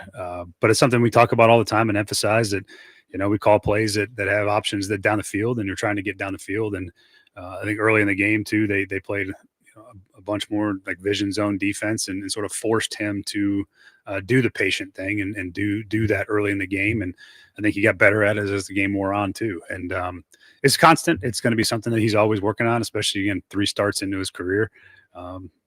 He's starting to figure out, but he's figuring it out really quick. And I think that's what is the most encouraging part, is that he really understands it, and he's trying to do those things more consistently. To get within 34-20, I guess it was probably in the third. But at the same time, took a lot of time off the clock. Did you guys think at all about going, up tempo, huddle? We were pretty up tempo in those drives. I mean, we were on the ball a handful of times. We went with some tempo. I had some tempo runs called in there. We had some tempo passes. We were sort of in like a pseudo 2-minute style drive. I mean, we were trying to go pretty quick. Part of the issue is they're playing all, again, same conversation as the previous question, is that they start playing all these dropout zone coverages, and you got to take some of these short completions and you got to work your way down the field. And that's what they should do in that spot. But Cam showed some patience and took some of those easier ones, but it does prolong the drive a little bit when you're trying to make those plays, and they're zoning and playing soft and giving you some underneath stuff to take. So good on Cam for understanding that and seeing it. But yeah, it's, you're trying to get going. We definitely were on the ball, and then you get in the red zone. Those are harder no huddle spots, because you're trying to get the right play calls in. And so you're trying to quick huddle and get them out. So there was a mix from no huddle in those spots. And we were certainly trying to go with some pretty good up tempo. Alluded to slipping on turf a couple of times. Looked like he had another slip yesterday. Is that equipment? Is that something you can practice, or is that just circumstance? I can't probably go too far into that. I have no idea. I'm not playing out there. I know guys have all types of ways they feel about all those things, but that's probably a better question for him. He also doesn't seem to understand why there's turf at the stadium. Can we pass you some stories that explain it, that might help him understand why you play on turf? Yeah, you guys can do that for him if you want. I'll stay out of the turf argument at the moment. Yeah. I think you did right side offensive line without 2 starters. Yeah, I thought Blake Hansfield and did well. I was actually really pleased with Blake's performance, being called on to come in. And again, we weren't sure, probably up until towards the end of the week, whether or not he was going to take that kind of load. And he stepped in and played admirably. I thought it was a good performance coming off the bench like that and being able to step in. I thought that both tackles did some good things. Was happy with that performance. I mean, it's, you're missing 2 starters on the right side. You're always a little bit concerned about that. But I thought those guys stepped in and played well over the course of the game. And again, in a game that turned into a drop back game pretty quick, we still tried to keep some runs in there and some movement stuff to help. But I thought those guys did a solid job. Are you talking to Amy weekly, and what have those conversations been like to this point? Have you talked to her yet this week? Yeah, we talk weekly. I'll keep all those conversations private, as I always do. But yeah, I'm in communication with her all the time. You heard yet this week? Again, I'll keep all those conversations private. You heard the reaction, from the fans going into halftime at times throughout the game. They even booed Amy. What's your message to them? Like, what would you say would give them hope that this thing could get turned around? Yeah, I think that they have every right to be frustrated. Trust me, there's nobody that's any more frustrated than I am where we're at, and I understand it. And we haven't won enough games, and that's the reaction you get when you don't win those games. But I very much believe in our ability as a coaching staff. I believe in our players. I think that we have a quarterback that has shown that he's going to be the kind of quarterback that you need in this league, and he continues to grow and get better every week. And we just got to find a way to play good enough football to go win a game, and a lot of those things go away. And you just got to win one. We can't win 6, and we can win 1 this week. And our focus is going to be to go try to win 1 game, and you win 1, then you try to go win 1 more. And that to me is the way you have to look at it. That there is no other way for us. We operate in these week to week basis, but I believe in what we do and how we do it. I believe in myself. I believe in our players, and we're going to have to play a better brand of football. And when we got to get some things fixed and corrected, and we will. But I certainly understand the frustration. But again, there's nobody that puts there's no amount of pressure anybody can put out from the outside on me that I'm already put on myself to perform and do the job that I know I'm capable of doing. And thus far, don't have much to show for that. But I can guarantee you that we're working like crazy to get it fixed, and we'll do whatever is necessary to get there. You get a shot at either of the starters back on the right side for this week? Yeah, there's a shot. Certainly, I think we got to wait and see on Zeitler over the practice week, and JC will be the same way. See where he's at. There's certainly potential. Thank you. That is Titans head coach Brian Callahan. Joe and I are going to have some conversations about that, but we're going to keep that private because apparently that's the way they do things over there. We will react because, oh boy, there's stuff to react to with that waste of time. Chasing Big Joe, 102.5 The Game.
Hour number 2, Chase and Big Joe, 102.5 The Game. Here on this Monday, you just heard Brian Callahan spew out a bunch of BS. I love how there's two things. Sometimes you can kind of tell he didn't want to throw somebody under the bus, but half the time I think it's because he doesn't know. He just has no clue. So his response is, well, yeah, we're going to keep that between us. Paul, I don't want to answer your question. Even though it's a really good question, you have every right to ask the question. I don't want to answer it, so I'm going to just say we're going to keep that between us. Then it's the same thing. I don't know if we're winning or losing over there. It's really hard to tell because secret. I got a secret. Yeah, I don't understand it. But look, he's something. I thought he'd take 4 questions today. I thought he'd take 4 and hey, last one, and then keep on going on. And then so they did. But I thought he did go a lot longer than I thought he would. Play it. That's what she said. No, we like it when you play it. It's better that way. When you find it, okay. He wasn't ready. you have trained us like dogs. We know the reaction. We wait for those things to do all of that. Look, to me, it's a dead man walking. He gave me no hope. There's no hope over there. And we've talked about hope. You got no hope, you're done. I mean, the slightest hope, you got a chance, but there's nothing there. Do you have the exchange on play calling? Will you play that real quick? On the sequence at the end of the half, you're talking about, deciding, going back and forth about whether or not to kick or go for it. Who all is kind of involved in that conversation, and just kind of how did it go down in terms of that? Yeah, I mean, those conversations, just as of before, I'll keep those in house. Those are because you don't know information. You're going to keep it in house because you don't freaking know. There's people involved in it. We got a process that I believe in has been good for us over the course of my time here, and the decision is what it was, and then I addressed it after the game. But there's a lot of people that work on that stuff. What were the analytics kind of saying on that front? What did your team's this isn't one. There was one specifically who asked about giving up play calling, and that's what I said. That's still good though, because it's still talking about he doesn't know what's going on. He doesn't know. He has no idea of what's going on in most facets of the football game beyond the obvious of being a coach. This is it. Given some of these miscues and some of the offensive struggles, has there been any consideration into giving over play calling to Bo or Nick or any of those guys? Yeah, I mean, everything's under evaluation right now at 0-3. Certainly, it's all part of it. That's players in their roles. That's everything. I mean, we got to find a way to put ourselves in position to win a game. So we're evaluating everything. Will you give over play calling? I mean, there's nothing to add to it. Yeah, everything's under consideration. So, do you think you'll give a play calling? Nah, probably not. Did you take the cookie out of the cookie jar with the cookie in your hand? I don't think I did. I'm not sure. I don't know. I do not recall. You got the cookie in your hand. Well, it's under consideration, but I'm not sure what's going to happen here. I'm even more confused after the press conference I was yesterday. Do you think? Do you think at this point he just knows? I'm going to get fired eventually, so just whatever. How do you not look at what you've done and think, how can he look at himself and say, I've done a good job? I wish, and look, those were good questions today, especially I thought TD and PK, they were not holding back and asking some good questions. And look, here's the deal. The bottom line in all of this, you've gone on and done pissed off Jim Wyatt now. Did you read his thing on the website? Jimmy. No, he said, oh, here, now I got to pull it up and I'll read it verbatim. But you can tell you've pissed Jimmy Wyatt off. I thought about starting a GoFundMe for PTSD for Jimmy. This is what it says. Into the first half. If you're looking for someone to rip the head coach or to question everything that's wrong with this 0-3 football team, then the team website isn't the place you're going to find it. But I was sitting in my press box seat at the 50-yard line for Sunday's game, so I plainly saw what happened at the end of the first half, and I would be lying if I said it was anything but a mess. Jimmy, if anybody, I'm going to tell you this right now. If anybody over there messes with Jim Wyatt because of that, you're going to have to deal with me, you, a Broadway legend, and Nick Frazier, because we're going to be busting through those gates to bust some heads. Would it not be? Don't mess with Jim Wyatt. Would it not be the best if they make Jim run laps? Or it would be such a Titans thing to do of say the coach sucks. He doesn't know what he's doing. The team's terrible. But yeah, let's fire the writer because he, made a quip. Here's Jim Wyatt running laps around St. Thomas Sports Park for the questioning doing there. Look, what's the old adage? Lipstick on a pig is still a pig, right? Yeah. I mean, we hear that all the time. And this is the same way. There's no leadership. There's no direction. Here's the part that gets me. There's no fight. Teams can be bad, but they'll fight you. This team doesn't want to fight you. They don't. Do you remember when there was all this talk about Greer Stadium and building a new stadium and all this stuff? This is when we had, before we had to worry about a football team. And they were like, well, we've done all these upgrades to Greer Stadium, and all they did was paint it. Yeah, that's right. That's what this feels like. Yeah, but I mean, there's nothing. I asked Derek Mason yesterday on the pregame show, who scares you on this team? Nobody. And he's like, I said, you got my answer. If you got to go searching for an answer of who scares you on this football team, then you got nobody on that. He's like, yeah, you're right. I'm like, yeah, it's not going to happen because there's no fight. That's why you trade Simmons, you try to trade other players, you get the assets, and you go forward that way. You're 0-3, and you're the worst team in football, and you're not going anywhere, and it's not getting any better anytime soon. Wes and Hermitage, Chase and Joe, real serious question. I truly don't know. In all seriousness, what's worse for the team, firing Callahan now or at the end of the season? I think keeping him could really hurt the team, but so could firing him now. Man, this is such a bleep show. I'd fire him now. If you know it's not working. I'd go ahead and do it. Yeah. I don't think you have – there's nothing to be gained from keeping him because you know he's not the guy. Well, I mean, what's going to happen? Sunday, the game Sunday, we're going to the game Sunday thinking, all right, how bad can it get today? Yeah. And if you're expecting that, then bad things are going to happen. It's just not getting any better. We went through this with Wisenhunt. There comes a moment where it's like, all right, we got to move on. Here's what's happened. Take care, Ken. He was 3-20. Right. If they don't win a game on this road trip, when they come back to town, Brian Callahan is 3-20. I don't recall saying take care. We'll continue this and also the match game. Yeah. We haven't gotten to that yet. We'll do that next. Jason Big Joe, 102.5 The Game.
Chasing Big Joe, 102.5 The Game on this Monday.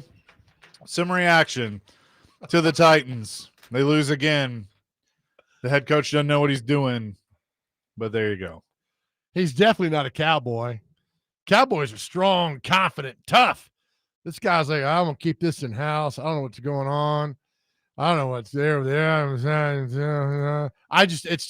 more the same, man. It got to where Jeff Fisher in that last year, the press conference, you could run the same soundbite week 3, week 5, week 9, week 12, week 4. It didn't matter. It was all the same, gibbly-goo. And this is what we got now going on from Mr. Callahan over there. It's not something like, oh my gosh. So if they go to Houston and get just the brakes beat off of, even if they lose, let's just say they go lose. Like, that's it, right? In that nail. Part of me wants to say yes. Part of me wants to see 0-17. I know, right? Right? The Lions in 08 were the worst at 0-16, right? So this would be something. I don't see them winning a game. The Jags aren't that bad. They're playing well. I mean, Texas might be the worst team you're playing for a while. So I'm also curious of how much certain people in the city of Nashville are sitting there going, Titans aren't very good. We got this stadium being built. The Saudis took our WrestleMania. Super Bowl doesn't appear close. This could be bad. What are you gonna do? Unbuild it? No, I mean, just like, do you think some of that's going on? Because we all know that the city and state put more money into it than they did. Yeah. Which, how the hell did that happen? Yeah, because they hoodwinked the damn city. Twice. Yeah, twice.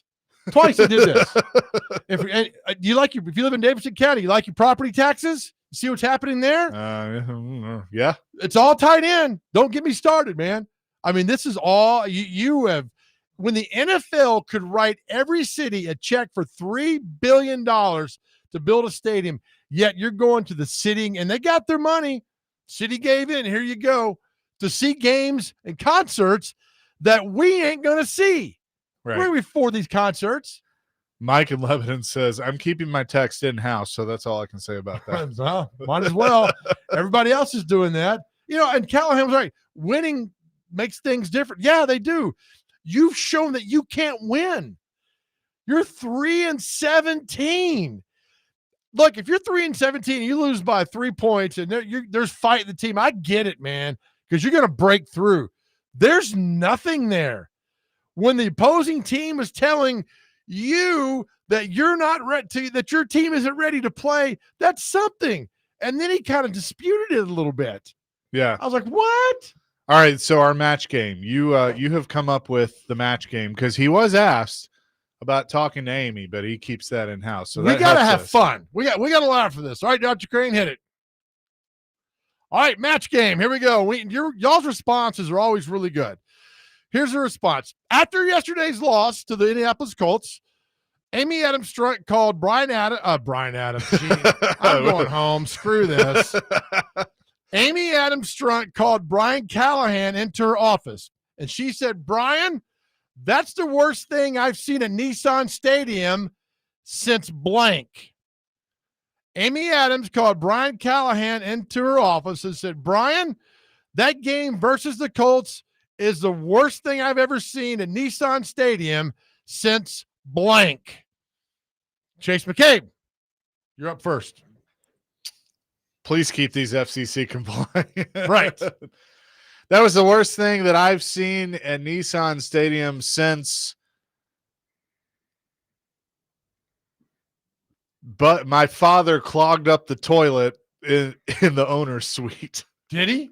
I don't know, but I'm making it up. up. Okay. I was like, because that's not top. That's not being topped. That's the greatest.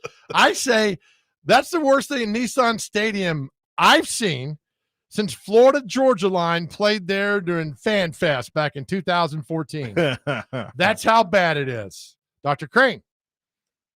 I would say it's the worst thing since Garth Brooks, I guess, something with an upper decker in the bathroom. I'm going along with Chase's little toilet bowl thing. What? Is that like a slump buster? What the hell? What? Is that what the Upper Decker? You ever heard of that? You know what? It's from The Office. But there's not even one of those in the NFL. The Titans are that right now. From the top rope, and some may say. Well, there's that night it rained on Garth when he had the concert and it got postponed and all that stuff. Yes, I would say it's the Upper Decker in the toilet. Okay. All right, but this is just bad. Just really, really, I mean, it's the worst thing. I mean, that one yesterday was one of the worst things I've ever seen in Nissan Stadium since Florida Georgia Line. I can't read and they're half terrible. of these. 1652 says since Motley Crue in 2022. Was that the one he was just screaming? Yeah. Last week. That's the worst thing I've seen since last week. Right. Although they give there's a little fight versus the Rams. Kevin said, worst thing I've seen since Cirque du Soleil set the field on fire before the game even started. That wasn't them. That was the game ops crew. That was for the entrances. They used to have the fire that shot out and it fell over. Sure was. And it burned a Channel 4 camera guy. I was standing right next to it. Remember when T-Rack ran over the Saints quarterback? Yep. That was 2006. TD from Nashville says, worst thing I've seen since I had to prep for my colonoscopy. That's funny because it's true because we've all been through that. Austin said, Amy Adams Strunk said, it's the worst thing I've seen since my dad gave the finger to Nissan Stadium. Oh, that's still one of the greatest days ever, man. Worst thing I've seen. This is a good one. Worst thing I've seen at Nissan Stadium since the flood. Oh, that hurts too because Yeah. that flood was bad. It was bad, but the whole stadium got flooded. Right. So there's that. 615-737-1025. So our phone and text line driven by WilsonCountyHonda.com. We'll have some fun with this, and we got to laugh in a time of misery. So we will do that. And also John McClain will join us at 2:00. That's the Mike in Lebanon. That's the worst thing I've seen since being told my private plane wasn't ready to take me back to Houston.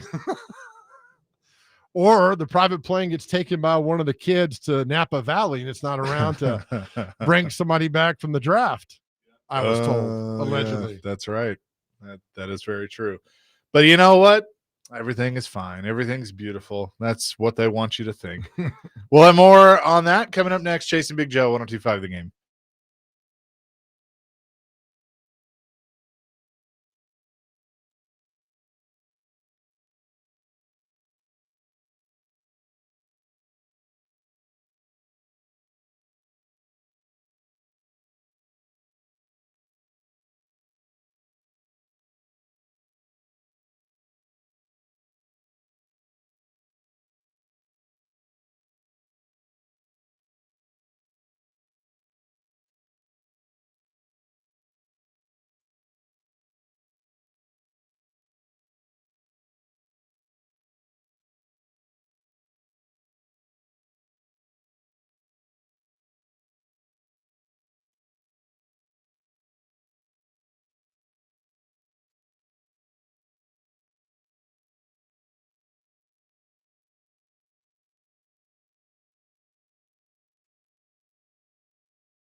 Chasing Big Joe, 102.5, the game on this Reaction Monday. Of course, we will have John McClain coming up here in just a few. So looking forward to talking to him. His football team down in Houston's not doing well either, and they face each other on Sunday, 0-3 versus 0-3. Oh, it's going to be beautiful, let me tell you. Somebody the other day said, told somebody the conversation that I was overhearing about booing, right? And they said, you shouldn't boo. And this guy said, I pay my money, I could boo. We can't tell people not to boo, right? I can't tell you not to boo. You have the right to express yourself. Yeah, right? So to tell people not to boo. Not to go down this road right now, but freedom of speech. Right, okay. You know. I was not at the game yesterday, but I mean, there were all through TV, there were a lot of boos coming down. If you want to boo, you can boo. So what about if you want to be a boo? Well, what about a rib? McRib? Doesn't matter, man. Betty boo? I just want to get that off my chest. I mean, if you want to boo, it's fine. You got all right to boo. You pay the money, you can do whatever. Nick, do you have a boo-boo? No, I think I'm okay. I don't think I have your foot was hurting earlier. Yeah, but nobody wants to hear about my feet. I'm not like Joe Rexford and has gout. But Rex Ryan's listening. He wants to hear about your feet. He's got some good teeth. So does Rick. They'd love to hear about your feet. Do people on the text line have a foot fetish? I don't know. One ex-NFL coach who lives here in Nashville does. Yeah, really? I mean, that's well documented. Don't look it up, but he does.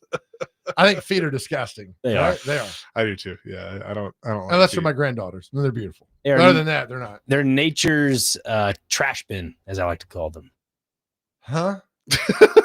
They collect everything. There are people that walk around barefoot. I mean, there's some doctor out there that says you should. The reason our feet hurts because we don't walk around on the earth, like all natural, like walk around and have your feet press the earth and all that. I'm like, I'll debunk that one.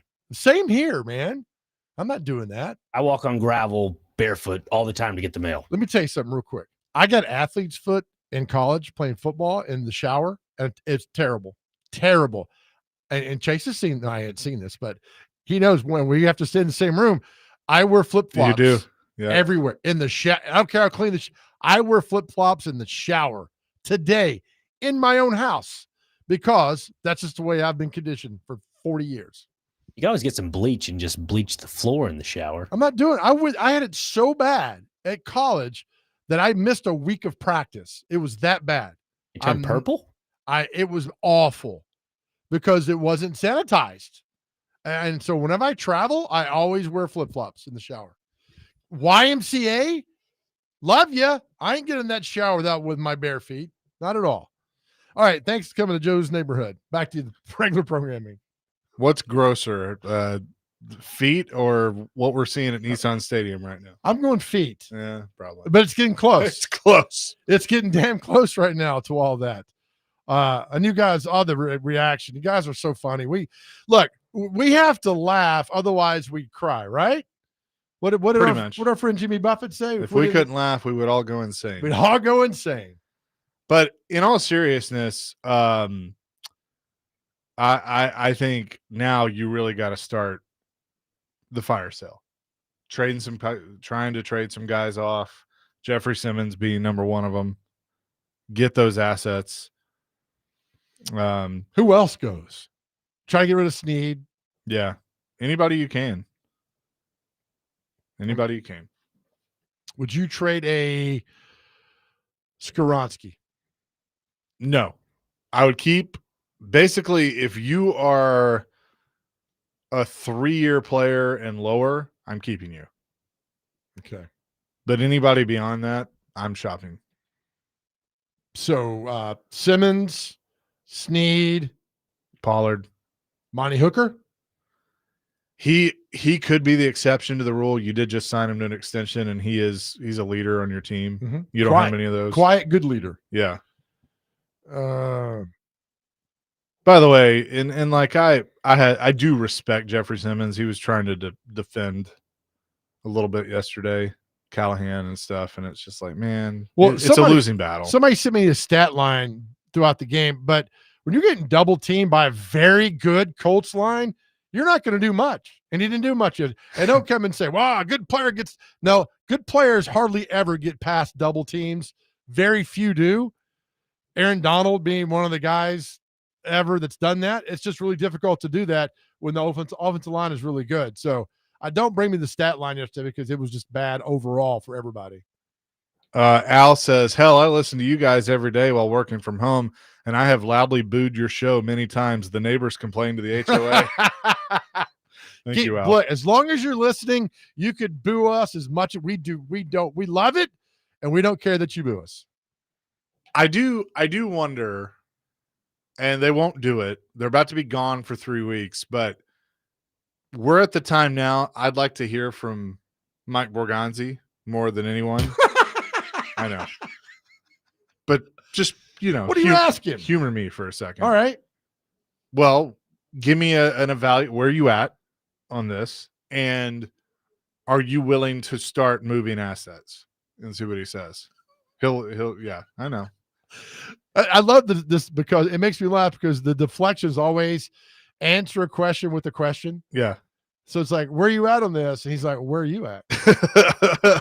Are you willing to start trading? Well, what do you think? Are you willing to trade assets? Would you be open? Are you? Would you be open to trading Jeffrey Simmons? Would you? The whole time. I would do it the whole time. I actually would respect him if that's how he answered every question. How would you evaluate Brian Callahan right now? Well, I don't know. What do you think? That's a great one. Are you one. going to fire him? I don't know. Are you going to fire him? It's the scene from 40-Year-Old Virgin, right? When he's talking to Steve Carell's talking to the girl in the bookstore. Yeah. It's like, what are you doing tonight? She's like, I don't know. What are you doing tonight? I mean, just keep going on like that the whole time. I would absolutely cry if that's the way it is. But Borgonzi's not. He knows better. He's walking into, as Derek Dooley called SEC Media Days, I'm walking into the lion's den. He's not going to do it. So Josh says, can we trade the coach as well? This is what you would get if you called a team to say, hey, we'd like to trade you Brian Callahan. You would hear that. I mean, even the Washington Generals wouldn't take Brian Callahan right now. Who's the team? Don't the Savannah Bananas have like a team they beat the snot out of each week? That they wouldn't want Brian Callahan. This wouldn't want it. This is what happens, Brian, when you come in here and you're 3-17 in a year and a half. Okay, so I got a question. 6336 says, oh, you will Callahan make it back from the road trip? And I'm confused if this is just a bad voice to text or if this is this stupid Twitter thing that's people are doing right now where they write something that makes no sense. Is it like Kevin Malone in The Office where he leaves words out to save time? Yeah, I guess. I don't know. There's no – he does not – at 0-6, he does not come back as the head coach. He does not. He can't. Oh, and Vrabel's in town? I mean, this is shaping up to be the worst case scenario on October the 19th. You're 0-6, and the guy that you hated is bringing his football team into town on that Sunday. And I don't see it happening the other way. I don't see you winning a game on this road trip. I don't. I don't see them winning a game on this schedule the way that they're playing right now. By the way, here's my favorite thing. You go to the website, right? And the first thing is 6 things that stood out for the Titans in Sunday's loss to the Colts. And they have a picture of Mike Keith. Like, what are we doing? Somebody told me that they cut off Mike Keith's speech on the radio. I don't know. I wasn't listening. So I don't know. I hope not. I mean, it's bad enough Amy didn't talk that during that. I want to be really careful how I say this, but I feel like Mike is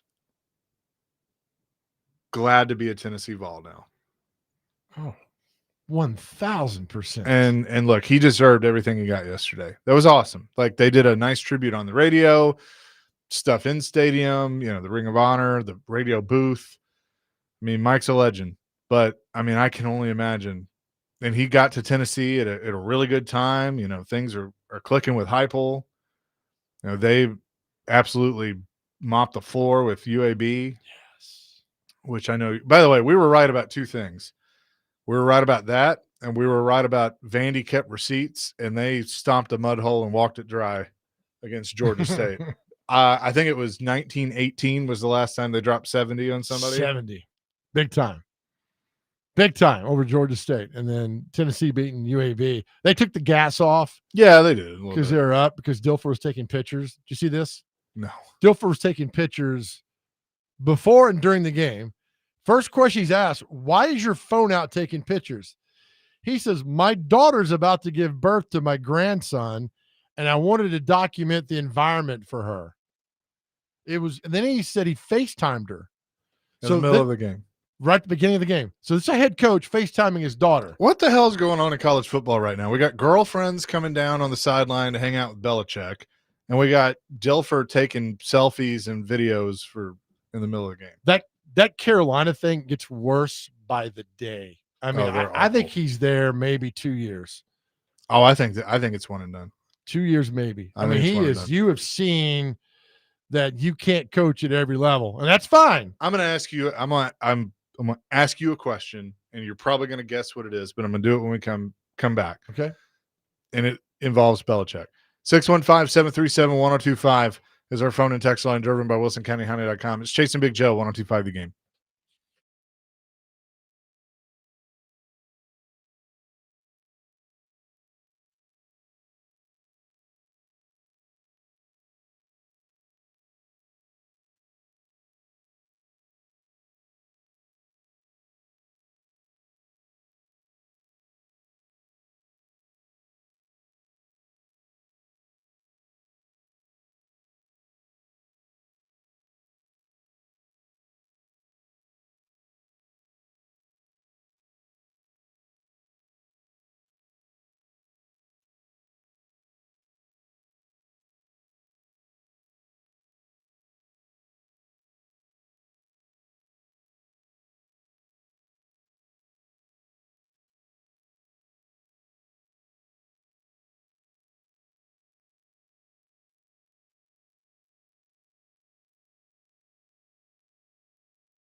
Last night was the 21st night of September. Well done. Chasing Big Joe 102.5 the game. So before we go back to the phones, I want to ask you this question. Right now, I could offer you Bill Belichick to the Titans over Brian Callahan. Would you take that? 100%. In a heartbeat, right? Right now. As messed up as it is at North Carolina with him, I think there are a few NFL teams that would probably sign up for that. I think he's gonna get calls. Yeah. Because he got a few this year. Mm-hmm. So I wouldn't be shocked if it was one and done if the right NFL team I called. would. North Carolina, this experiment's not doing well. They're not good. He's not built for that. He's built for the pros. Yeah. He's built for pros. Look, dispute what you want about Bill Belichick. He has an eye for talent. Boy, does he ever. Hey-o. Knock, knock. So he knows football players. I mean, I get you had Brady win all the games. I understand that. But he brought a lot of good players in that nobody gave a chance to. And he gave a chance to New England. Hell, they inducted Edelman into their Hall of Fame this weekend. I would in a heartbeat. He knows the ins. He knows how to find guys. Absolutely. Just can't do it in college. It's different. No. But I'm telling you, we're not fine girls though. He sure can anywhere. But he is. I would do it right now. I just think North Carolina is so off the radar now that it's not really worth talking about. It's just they're done. Really bad. The UCF just pushed them around the field last Saturday. Central. That's Central that pushed him around the field. Let's go back to the phones. Kenny the mailman wants to weigh in. Hi, Kenny. Hello, good friends. What's up? Two quick things. One, during the interview of the coach, he said he wasn't going to name the people that was helping him, but they've served him well since they've been there. They've won 3 games. They haven't served anything well. I mean, no food, no drink, nothing. I mean, you just said it. Think about it. We're listening to like The Office every time they do a press conference. But get this. I don't know if this has crossed those wires yet. This is a true story. Allegedly, there's a federal investigation in Ticketmaster, the Titans, and of all people, the Kroger Corporation for holding back tickets, shoving them into the resale market, and they were expecting to triple their money on these moves. And it's like, I question any businessman who thinks he's going to make money reselling Titan tickets.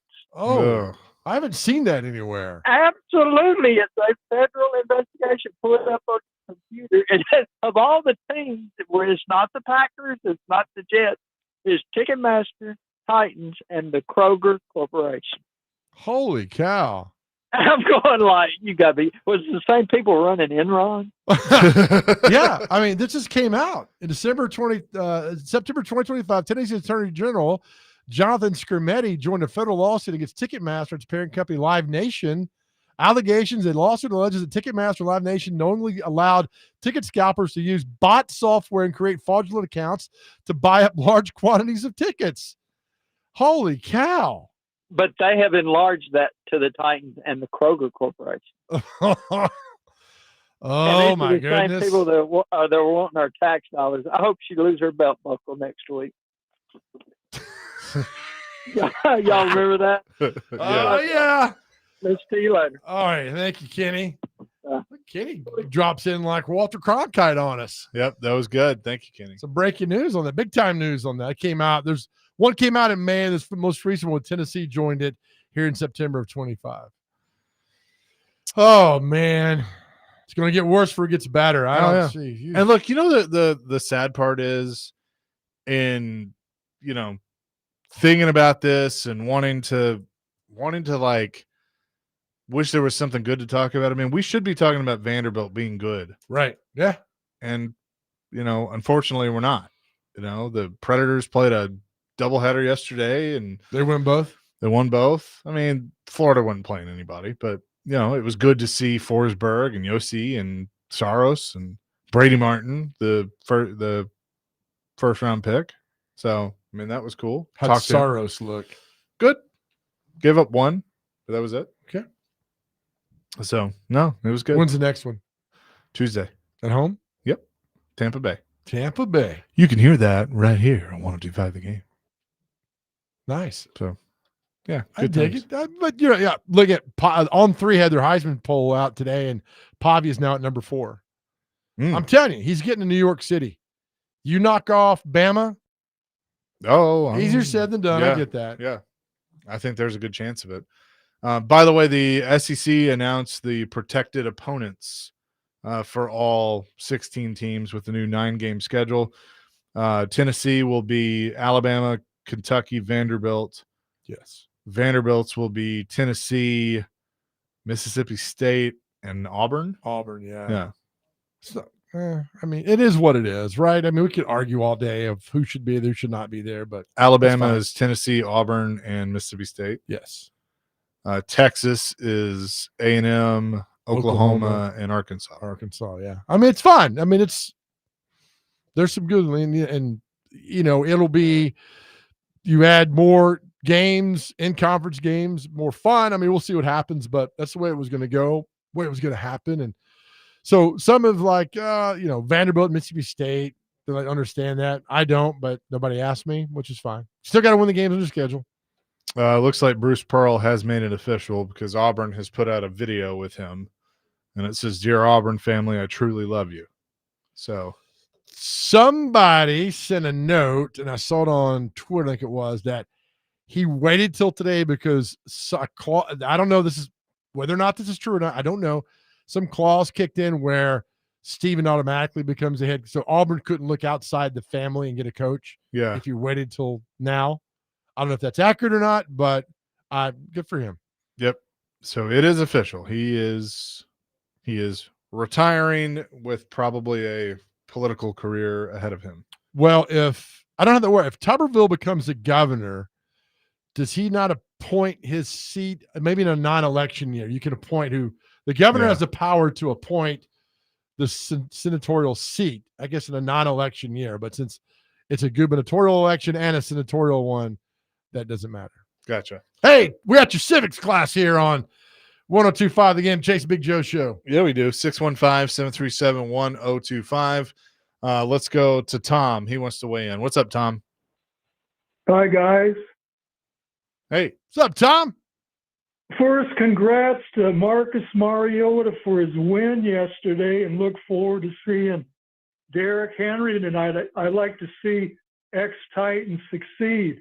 What I want to say is the defensive coach for the Titans, he should get some criticism. His secondary missed a lot of tackles yesterday. That's all I got. All right. Thanks, Tom. Appreciate it. Now, that's a phone call. Job, Tom. Straight and to the point. I like it. This No, he's right. The secondary wasn't very good yesterday.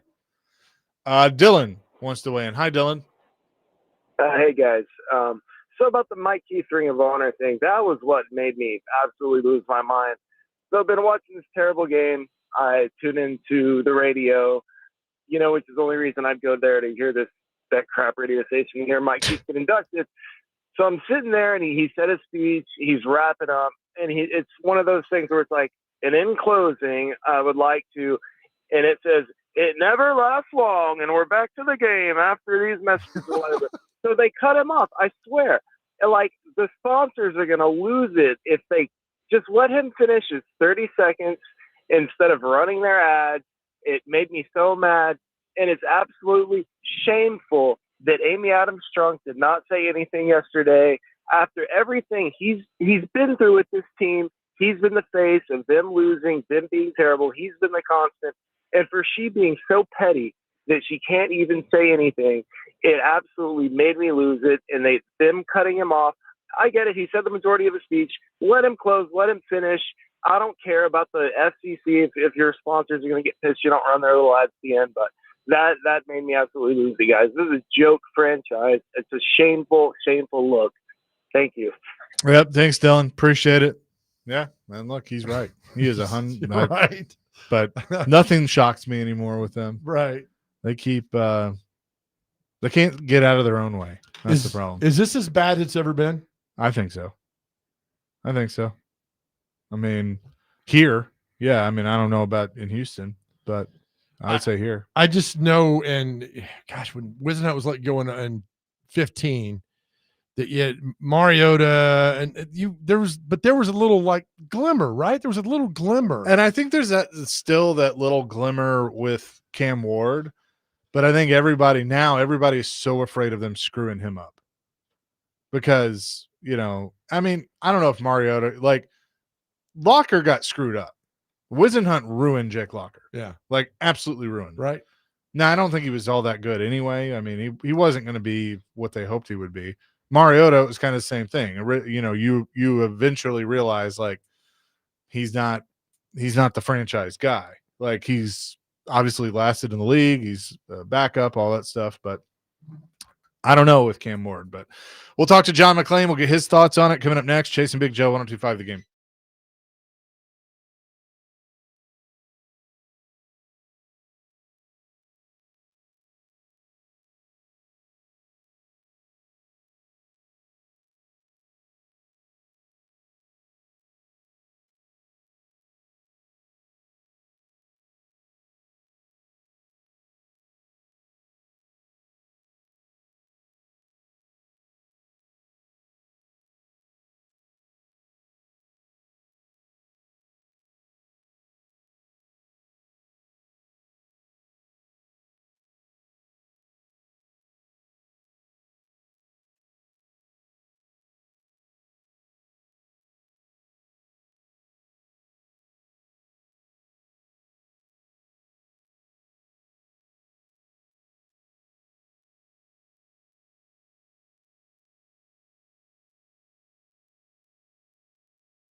Hour number 3, Chasing Big Joe, 102.5 The Game on this Reaction Monday. A lot of you have weighed in about the Titans and being 0-3. We want to say hello now to John McClain, who joins us on the program and get his thoughts on all of this. And John, of course, is brought to you by Maple Street Biscuits. Wake up to wow. John, it's not good down in Houston right now with the Texans, but I think it might be a little worse here. If you're gauging 0-3s, but not good for the Titans right now. How you doing? Well, I'm doing fine. First of all, the Texans are 0-3. Everybody wants D'Amico Ryans fired. They want their new offensive coordinator, Nick Caley, fired. They want their offensive line coach fired because the Texans have the same problems they had last year. Their offense has been awful. And be that as they scored the fewest points in the NFL, fewer than the Titans. As bad as the Titans have been, they are the first team in 20 years to lose 3 games and give up 55 or fewer points. They lost the first game at LA 14-9. They had the ball on the 17 of the Rams and a running back fumbled. Game over. They came back here, scored a touchdown. They had a 5-point lead on Tampa Bay with 2 minutes and 4 seconds left. Lost that one when Baker Mayfield pulled another miracle with 6 seconds left. And then Sunday they played at Jacksonville. Jacksonville did everything they could to give that game away to them because Jaguars aren't very good. And the Texans had Nico Collins fumble, second time in his career. And then at the end of the game, they threw a ball to the 4-yard line to Christian Kirk that would have tied the score.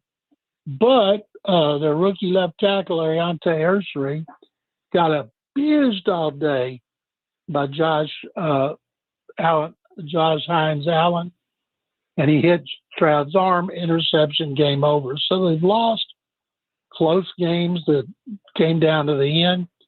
The people here are livid because they thought they had a chance to win a third division. Here's the Colts have scored more points than any Colts team in history, and that includes Johnny Unitas, Burt Jones, Peyton Manning, Andrew Luck, and that's Daniel Jones doing it. And then here's the Titans, and I've been asked today if which team this game means the most to.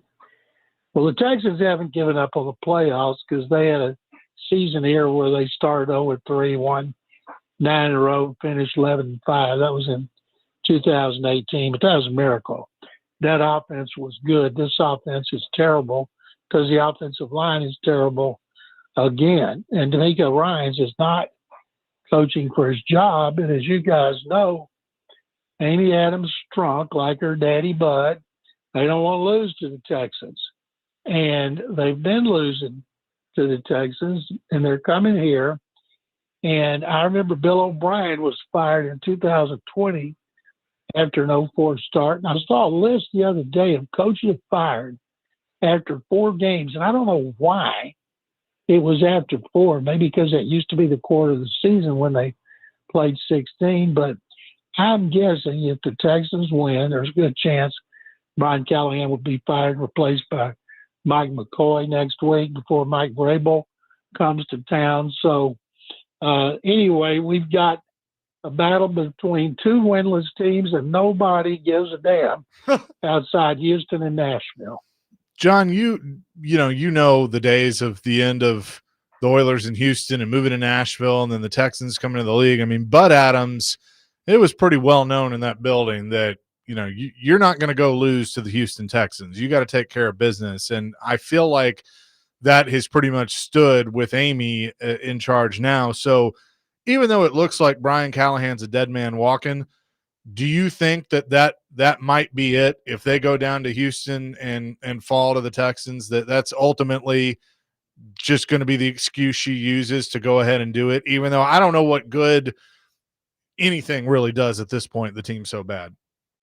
I think that if the Titans were 0-4 and they had been playing well and losing close games, and it was just a matter of not having the talent, but when you have incompetence in coaching, like they have had, and she talks to Brinker and Gonzi and those guys, and they didn't hire him.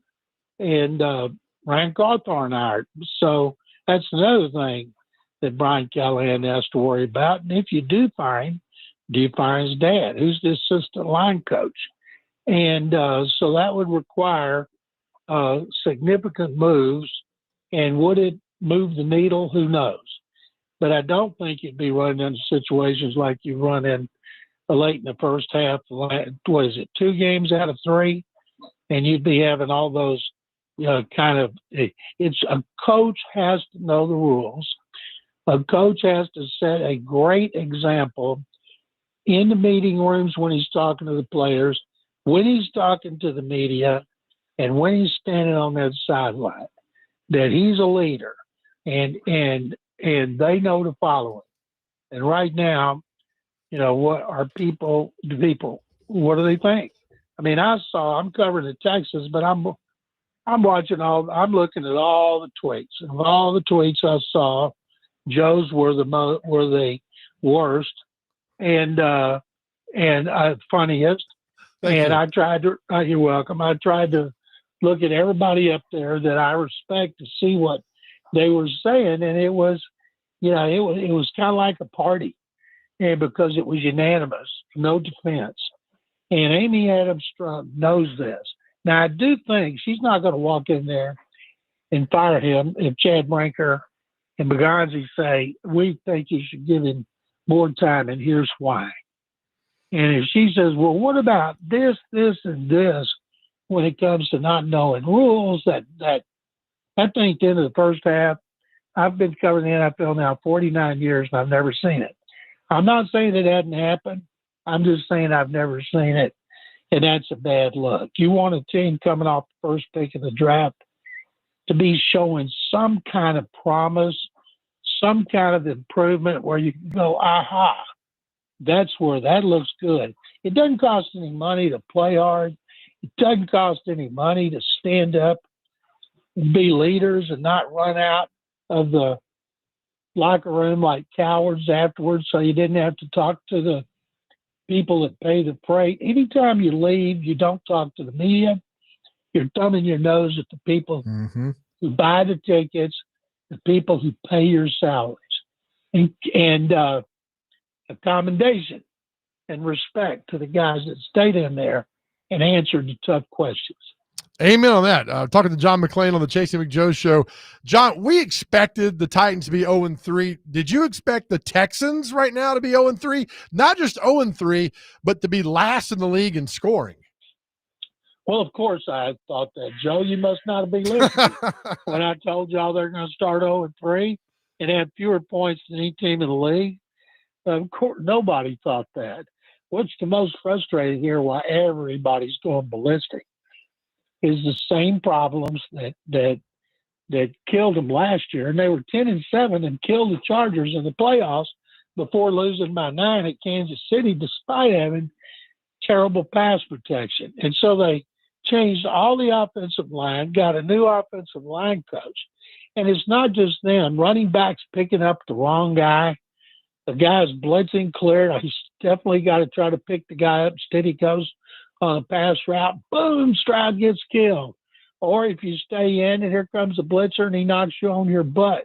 So, no, we all thought they would be better, and they actually might be worse when it comes to pass protection. And they missed Joe Mixon, their leading rusher, big time. He went into the witness protection program at some point in the offseason. We haven't seen him. We don't know what's happened to him. Nobody will tell anybody. Schefter can't find out. Rappaport can't find out. Nobody here can find out what happened to Joe Mixon. It's like Matt Lauer when he used to be on NBC, and they'd say, "Where in the world is Matt Lauer?" "Oh, he's in Istanbul." Well, maybe that's where Joe Mixon is, Istanbul. John, what's the relationship between the McNairs and the Adamses? Well, I don't think there is a relationship. I don't think that they like each other. I think that was born in the Texans when Bud did not get the stadium he wanted here. People basically ran him out of town, and Bob McNair got the stadium pretty easy. that Bud didn't get. There's natural animosity, and it's not on the field because these two teams have never been good enough at the same time, or when they've both been bad. Who cares? They're not playing for the playoffs. They're not playing for the Super Bowl like, say, the Rangers and Astros do, and they absolutely hate each other. But that's the teams. So I think the animosity has to do with the colors, the uniforms. And Hannah McNair's taken some veiled shots at the Titans, and I haven't seen Amy do that. But well, she doesn't talk, so she would have to talk to be able to take shots at people. So I think that that there's you can't say it's a bad relationship. It's a no relationship. I do want to ask you, Mike Keith was put in the Ring of Honor yesterday, and she was there. She didn't talk at that, but I thought it was a nice honor for him and naming the broadcast booth after him, because he truly was a very important piece, especially the early days that they were here in Nashville. Yeah, Mike was a first-class act when he came from Knoxville before he went back, and I'm guessing the cheering for him was louder than it ordinarily would have been because people are so frustrated with the team. And I heard poor old Burt Nihil got booed, and those things are set up way in advance about who's going to talk and how much and all that. But I'm guessing that Mike got a pretty good ovation, and I'm guessing when Vrabel comes to town, he'll be treated like Vince Lombardi going back to Green Bay. People forget how it was at the end. They're just showing how frustrated they are with the current regime, if indeed the current regime with Brian Callahan is still in place. We will find out for sure. We'll have more with John coming up next here on the Chasing Big Joe Show, 102.5 The Game.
Chase the Big Joe 102.5 The Game on this Monday, continuing our discussion with John McClain, brought to you by Maple Street Biscuit Company. Wake up to wow. And John, looking around the NFL right now, did Cleveland win that game or did Green Bay blow it? Boy, I think Flacco did a terrible game. I think, you got to give the Browns credit for winning that game. Nobody thought they would. Yeah, Jordan Love threw a terrible interception, right when everybody was talking about Packers are going to win the Super Bowl. So I got to give credit to the Browns, especially their defense. And then, Atlanta, that is not how I saw it. I didn't think either team was very good, but I didn't see Carolina hanging 30 on the Falcons. And I think that Bryce Young threw for like 120 yards, something like that.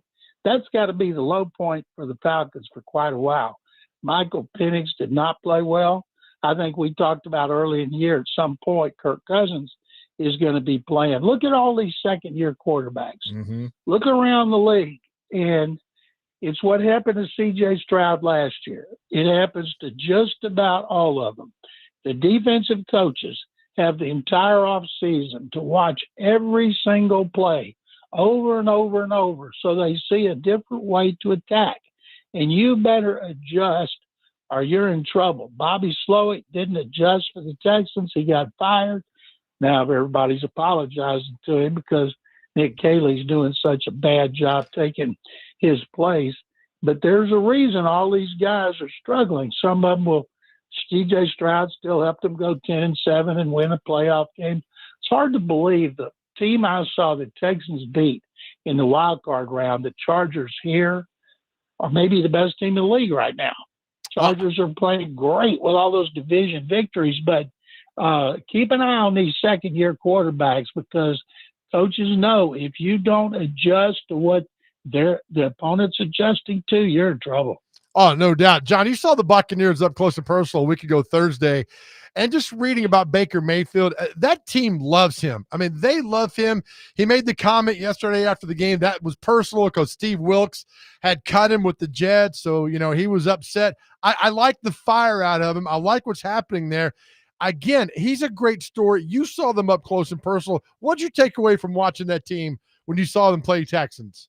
First of all, last week I was in Canton, Ohio, at Pro Football Hall of Fame for 2 days working on our documentary about high school football in Texas before integration. And I had breakfast with a friend of mine, Tony Grossi, who covered the Browns for 40 years. And he said on Tuesday, all the conversations on the talk show was about had Baker Mayfield stayed in Cleveland, would he be as good as he is now, or did he need to go to the Rams and the Panthers and then the Buccaneers? And the consensus was he would not have been as good as he is had he stayed there. Now, that's just, who knows? But the fact is, at one point, he and Sam Darnold were backups at Carolina when Steve Wilkes was the coach. And Baker has found a home, and it's like he's had a different system for the third year in a row. And when they were here, I talked to a couple of people, and he said it's like Baker teaches the new OC every year, the system. And the fact is, he's first quarterback in history to lead his team to a victory in the last minute in the first 3 games of the season. And they host the Eagles coming up. And what a big deal that's going to be in Tampa, because Baker right now, it's hard to find anybody you would pick and say is a better candidate for MVP than Baker Mayfield. Oh, absolutely. John, Jacksonville. Tell me why I should like Jacksonville. There's no reason. They're not very good. They dropped 6 passes. They did everything they could, 9 penalties to help the Texans win the game. And there's no reason to like the Texans either, other than they've got a real good defense. But the defense made some mistakes too. Trevor Lawrence did not play well.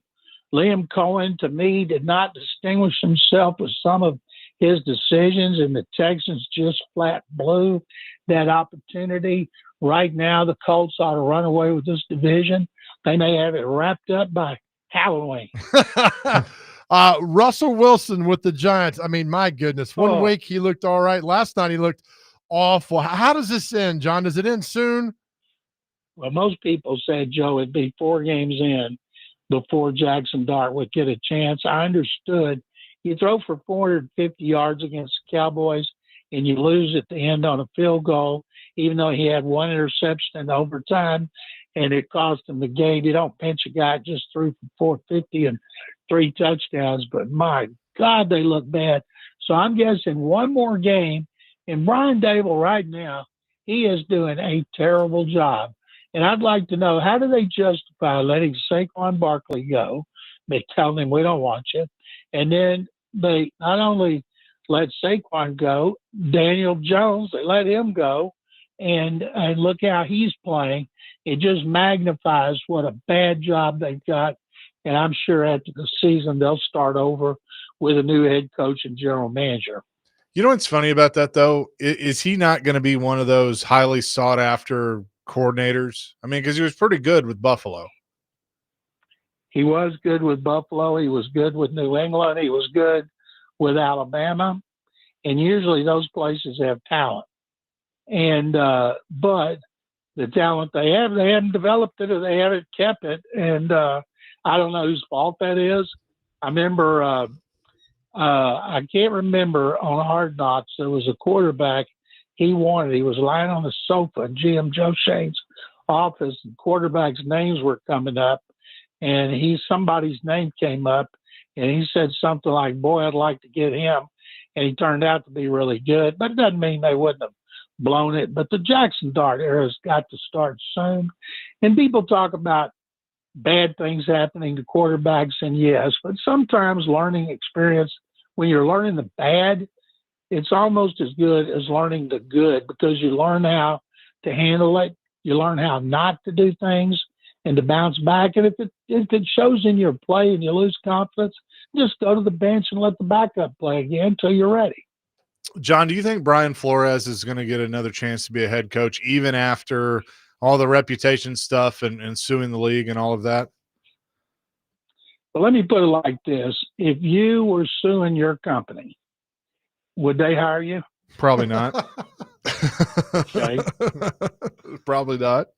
I mean, look, the fact that he's even an assistant or a coordinator, I think is, pretty interesting. But he does a really good job as a coordinator.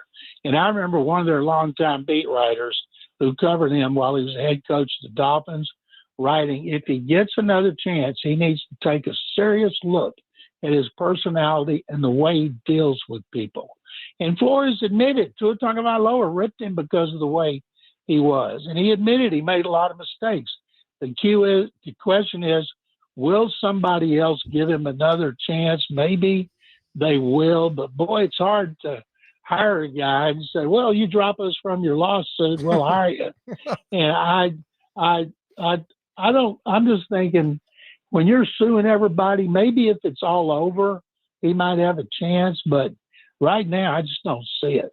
John, well, how come when we talk about bad franchises and bad teams, we never talk about the Jets? I mean, they've not been in the playoffs since 2009. They're 0-3 again this year. Everything they've done, it seems like, since Namath won Super Bowl III has been terrible. How come we never talk about them in that category of being bad?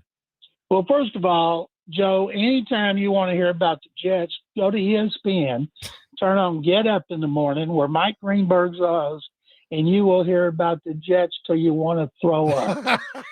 Mike Greenberg, when they got Aaron Rodgers, predicted they'd go to the Super Bowl. Then he wanted to cry on the air when Rodgers blew out his Achilles. Then he came back the next year, predicted Super Bowl. Then he wanted to projectile vomit. And after the first game, Justin Fields looked good, and all of a sudden, people are praising the Jets in a loss, and now they're just the typical Jets. The Giants and the Jets have not won a game. The Mets could miss the playoffs. The Yankees will get in, and up there they're going, thank God for the Knicks and thank God for the Rangers. John, fantastic stuff, as always. We appreciate it, and we will talk to you next week. I look forward to it, guys. Boy, it's going to be so exciting at NRG Stadium on Sunday. Pack a lunch. It's going to be good. John McClain joining us here on the program. Oh, it's great. Oh, what would you rather do than watch a Titans Texans game? I would not. I want to see how much worse can it get? Is it bad that I'm actively rooting for the Texans to win like 35-7? Not at all. It's probably going to happen. Yeah. 615-737-1025. We'll have more on that. Chasing Big Joe, 1025 The Game.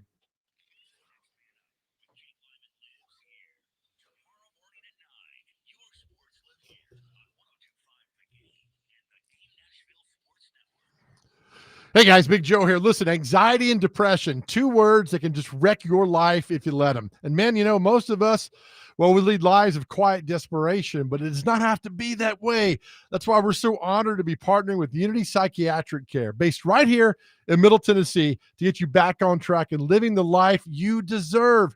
I've told you all that reaching out to someone and talking to someone really helped me in my life, and I want the same for you.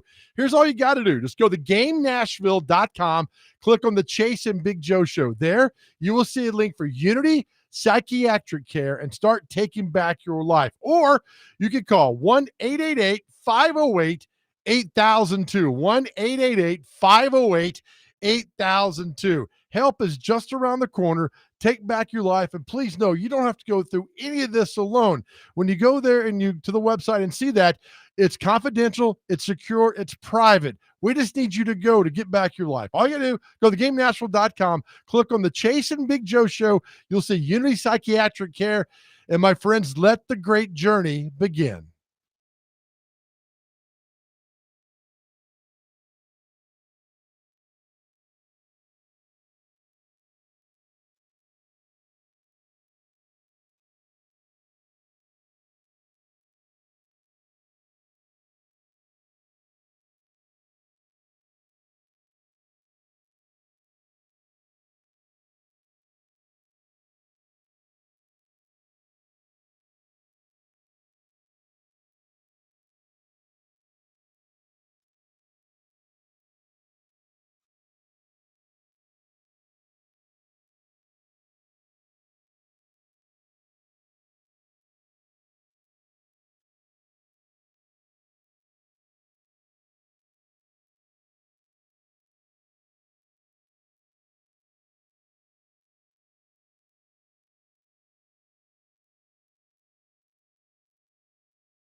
Shout out to our friend of the show, Chris Kirkpatrick.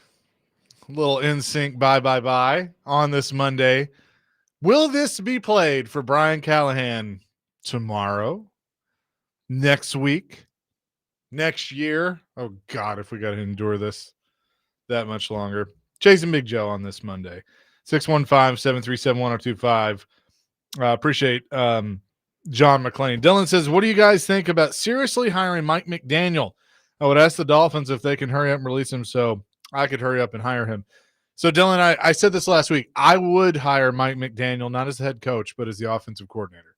I'd bring in a defensive-minded head coach, like a Flores, which he's not going to hire the guy that replaced him in Miami, but bring in, a Robert Saleh, which that's an interesting connection because Robert Saleh is connected to the Shanahan tree, which so is McDaniel.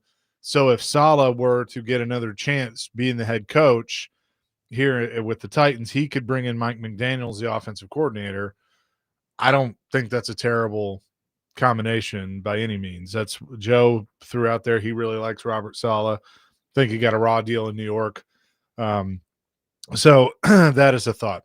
Michael wants to weigh in. Hi, Michael. What's up? Hey, guys. Thanks for taking my call. So I've been on the John Gruden train ever since I thought about it a couple weeks ago, and I was like, yeah, I really want John Gruden, but I think that's probably the most unrealistic option that there is so far. But I thought of last night when I was watching the games with my dad.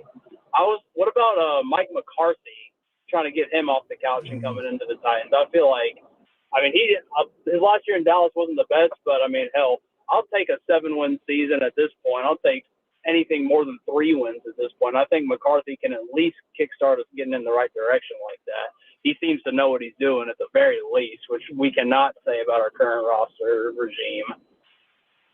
Thanks for the call, Michael. Appreciate it. Look, look, Mike McCarthy would obviously be an upgrade over what you got now. He's won a Super Bowl. Yes, it was with Aaron Rodgers.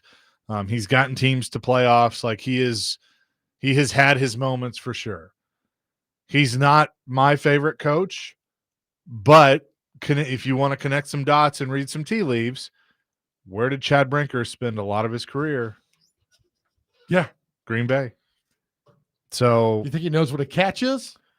I think he has an idea what a catch is. Yeah, I'm sure he does. I love this tweet. Johnny, thank you so much. We got this tweet. It says, you know what stat I love about the New York Jets? I learned this from Jeopardy earlier this year. The Jets are the only team to go to a Super Bowl before the moon landing who have never been back to one. Oh, man, that's great. Thank you for that. Do you think that, because I've seen a few people say this, and I kind of felt this too, watching that press conference today, which was pretty painful, that he kind of knows. Like, it almost kind of feels like he has like that idea of like, yeah, I'm dead man walking right now. Yeah, again, but the inflection, it's the same when he got hired.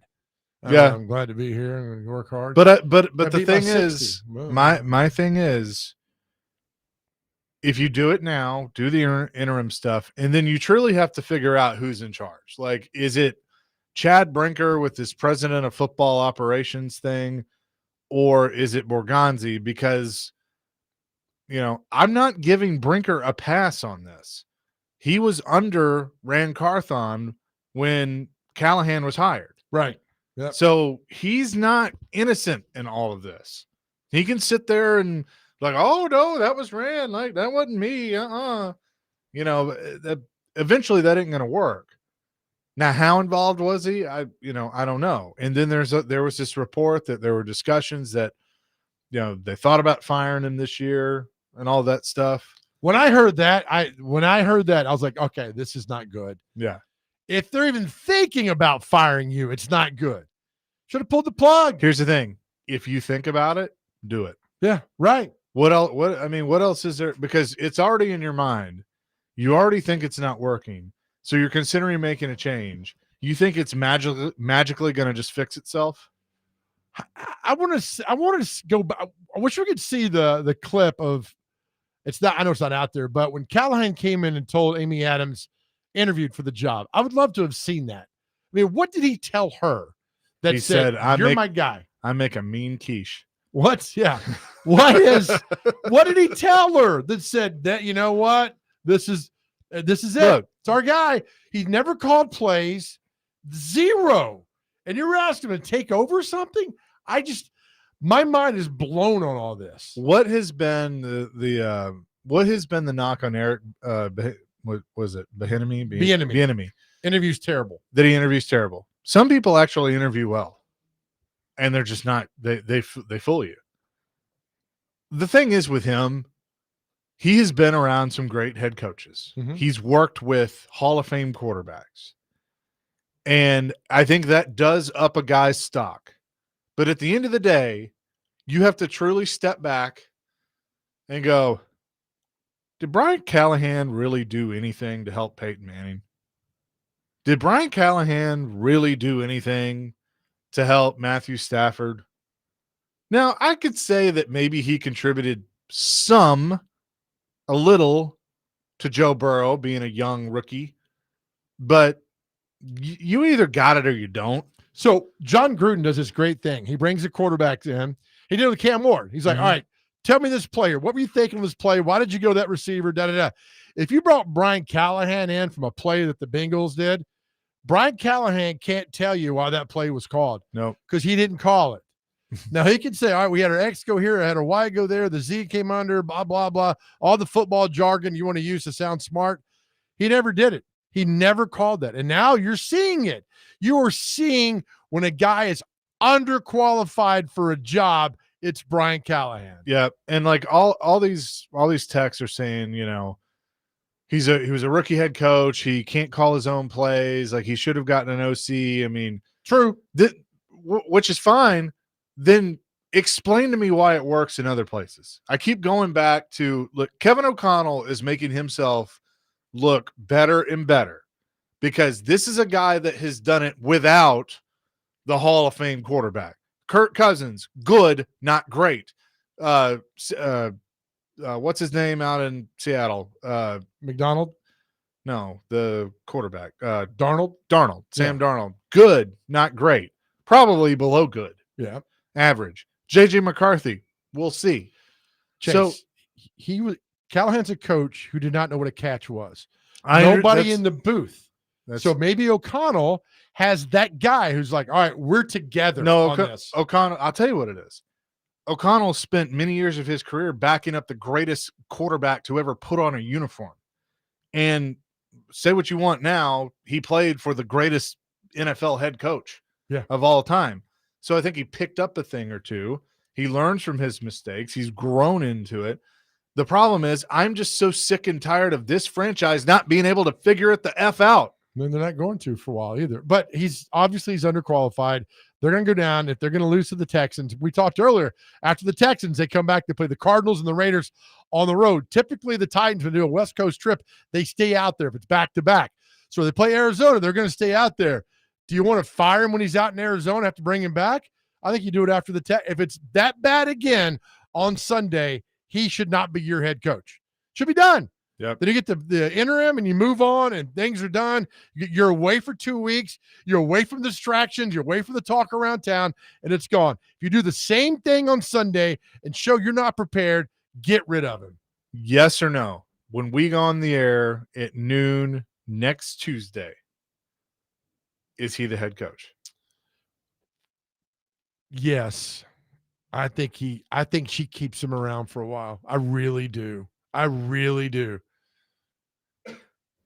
say no. Okay. I say they go down to Houston, they lose. I think they do this song and dance on Monday, but I think he's out by noon on Tuesday. I think if you don't pull the trigger next week, you don't do it the rest of the year. Yeah. I mean, I would probably agree with that. Like I think that they've basically just decided we're just going to let this thing crash and burn and then we'll rebuild in the offseason. So this will give them Bud hired Munchak, so this will give them Wisenhunt, Malarkey, Vrabel, and now 4 coaches in 11 years. Mm-hmm. Post 5. Yeah, post Bud.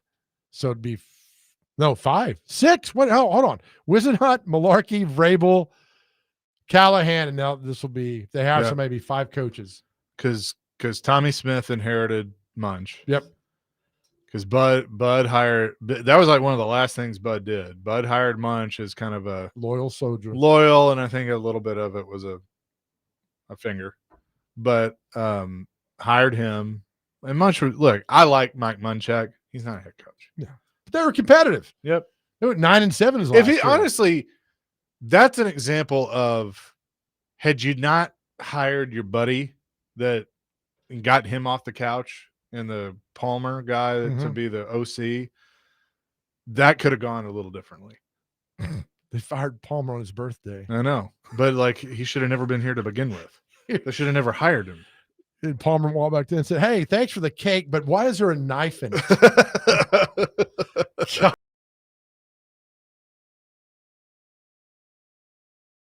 What day is it? And celebrity birthdays. Bob will get your call out of the game.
Chasing Big Joe, 102.5 The Game on this Monday. A Titans storm, and it's storming here right now. And also, Bruce Pearl has retired as the head coach at Auburn. His son, Steven, has signed a 5-year deal to be their new head coach. So good luck there. Good for Steven, the former Vol quote-unquote star. Amani Hooker said he's not sure what Colts wide receiver Michael Pittman saw to make him think they were flat, but he feels the bouncing around and yelling is overrated. Hooker feels the Titans have a mix of high-energy guys as well as reserved ones. Well, when your teammates are saying you came out flat, I mean, that happened too. So Yeah, and why would the Colts guys say that if it's, they don't have the dog in the hunt with that? I get it, man. Interesting. But anyway, with that, let's get to what day is it in celebrity birthdays. And, of course, it is brought to you by Jarrett Companies, Inc. Their commercial, plumbing, and HVAC division covers all of refrigeration service and maintenance needs. JarrettCompaniesInc.com, above and beyond industry standards. All right. First on us, we have Businesswoman's Day. So shout out to the businesswomen. Let's see. Chainmail Day. Not sure what that is, but chainmail.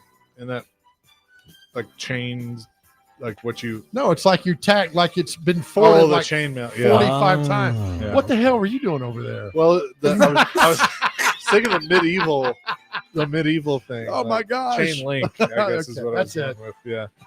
All right. Next we have is Dear Diary Day. There we go. That's Dr. Crane every night. No, I think that's a few doors up the street from me. There we go. Family Day is today. I'm just saying they're kids in my neighborhood. They probably write in their diaries. I don't know. Let's see. Hobbit Day is today. Shout out to the Hobbits. International Day of Radiant Peace. So radiate that peace. National Eat Local Day. That's a good day. Yeah. Nico's. Yeah. This Thursday, everybody. All right. National Centenarian Day. The elderly. National Elephant Appreciation Day is today. Let's hear about it.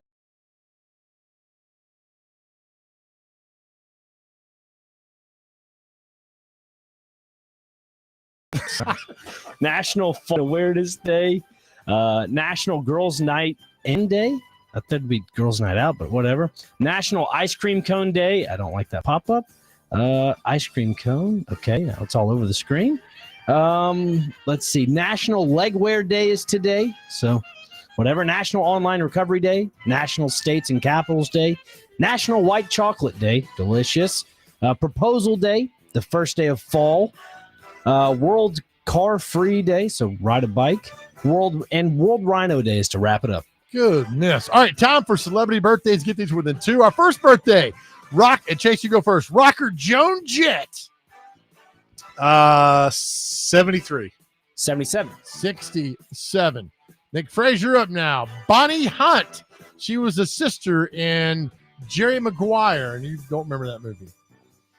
Show me the money. 62. It's a good guess. 64. 63. That's called a push in the business. Going down here, see some more. Never heard of them. Never heard of her. Singer, Chase, you're up. Singer dancer Tony Basil. She's saying, Mickey, you're so fine. You're so fine. You blow my mind. Hey, Mickey. Ow. Hey, Mickey. Ow.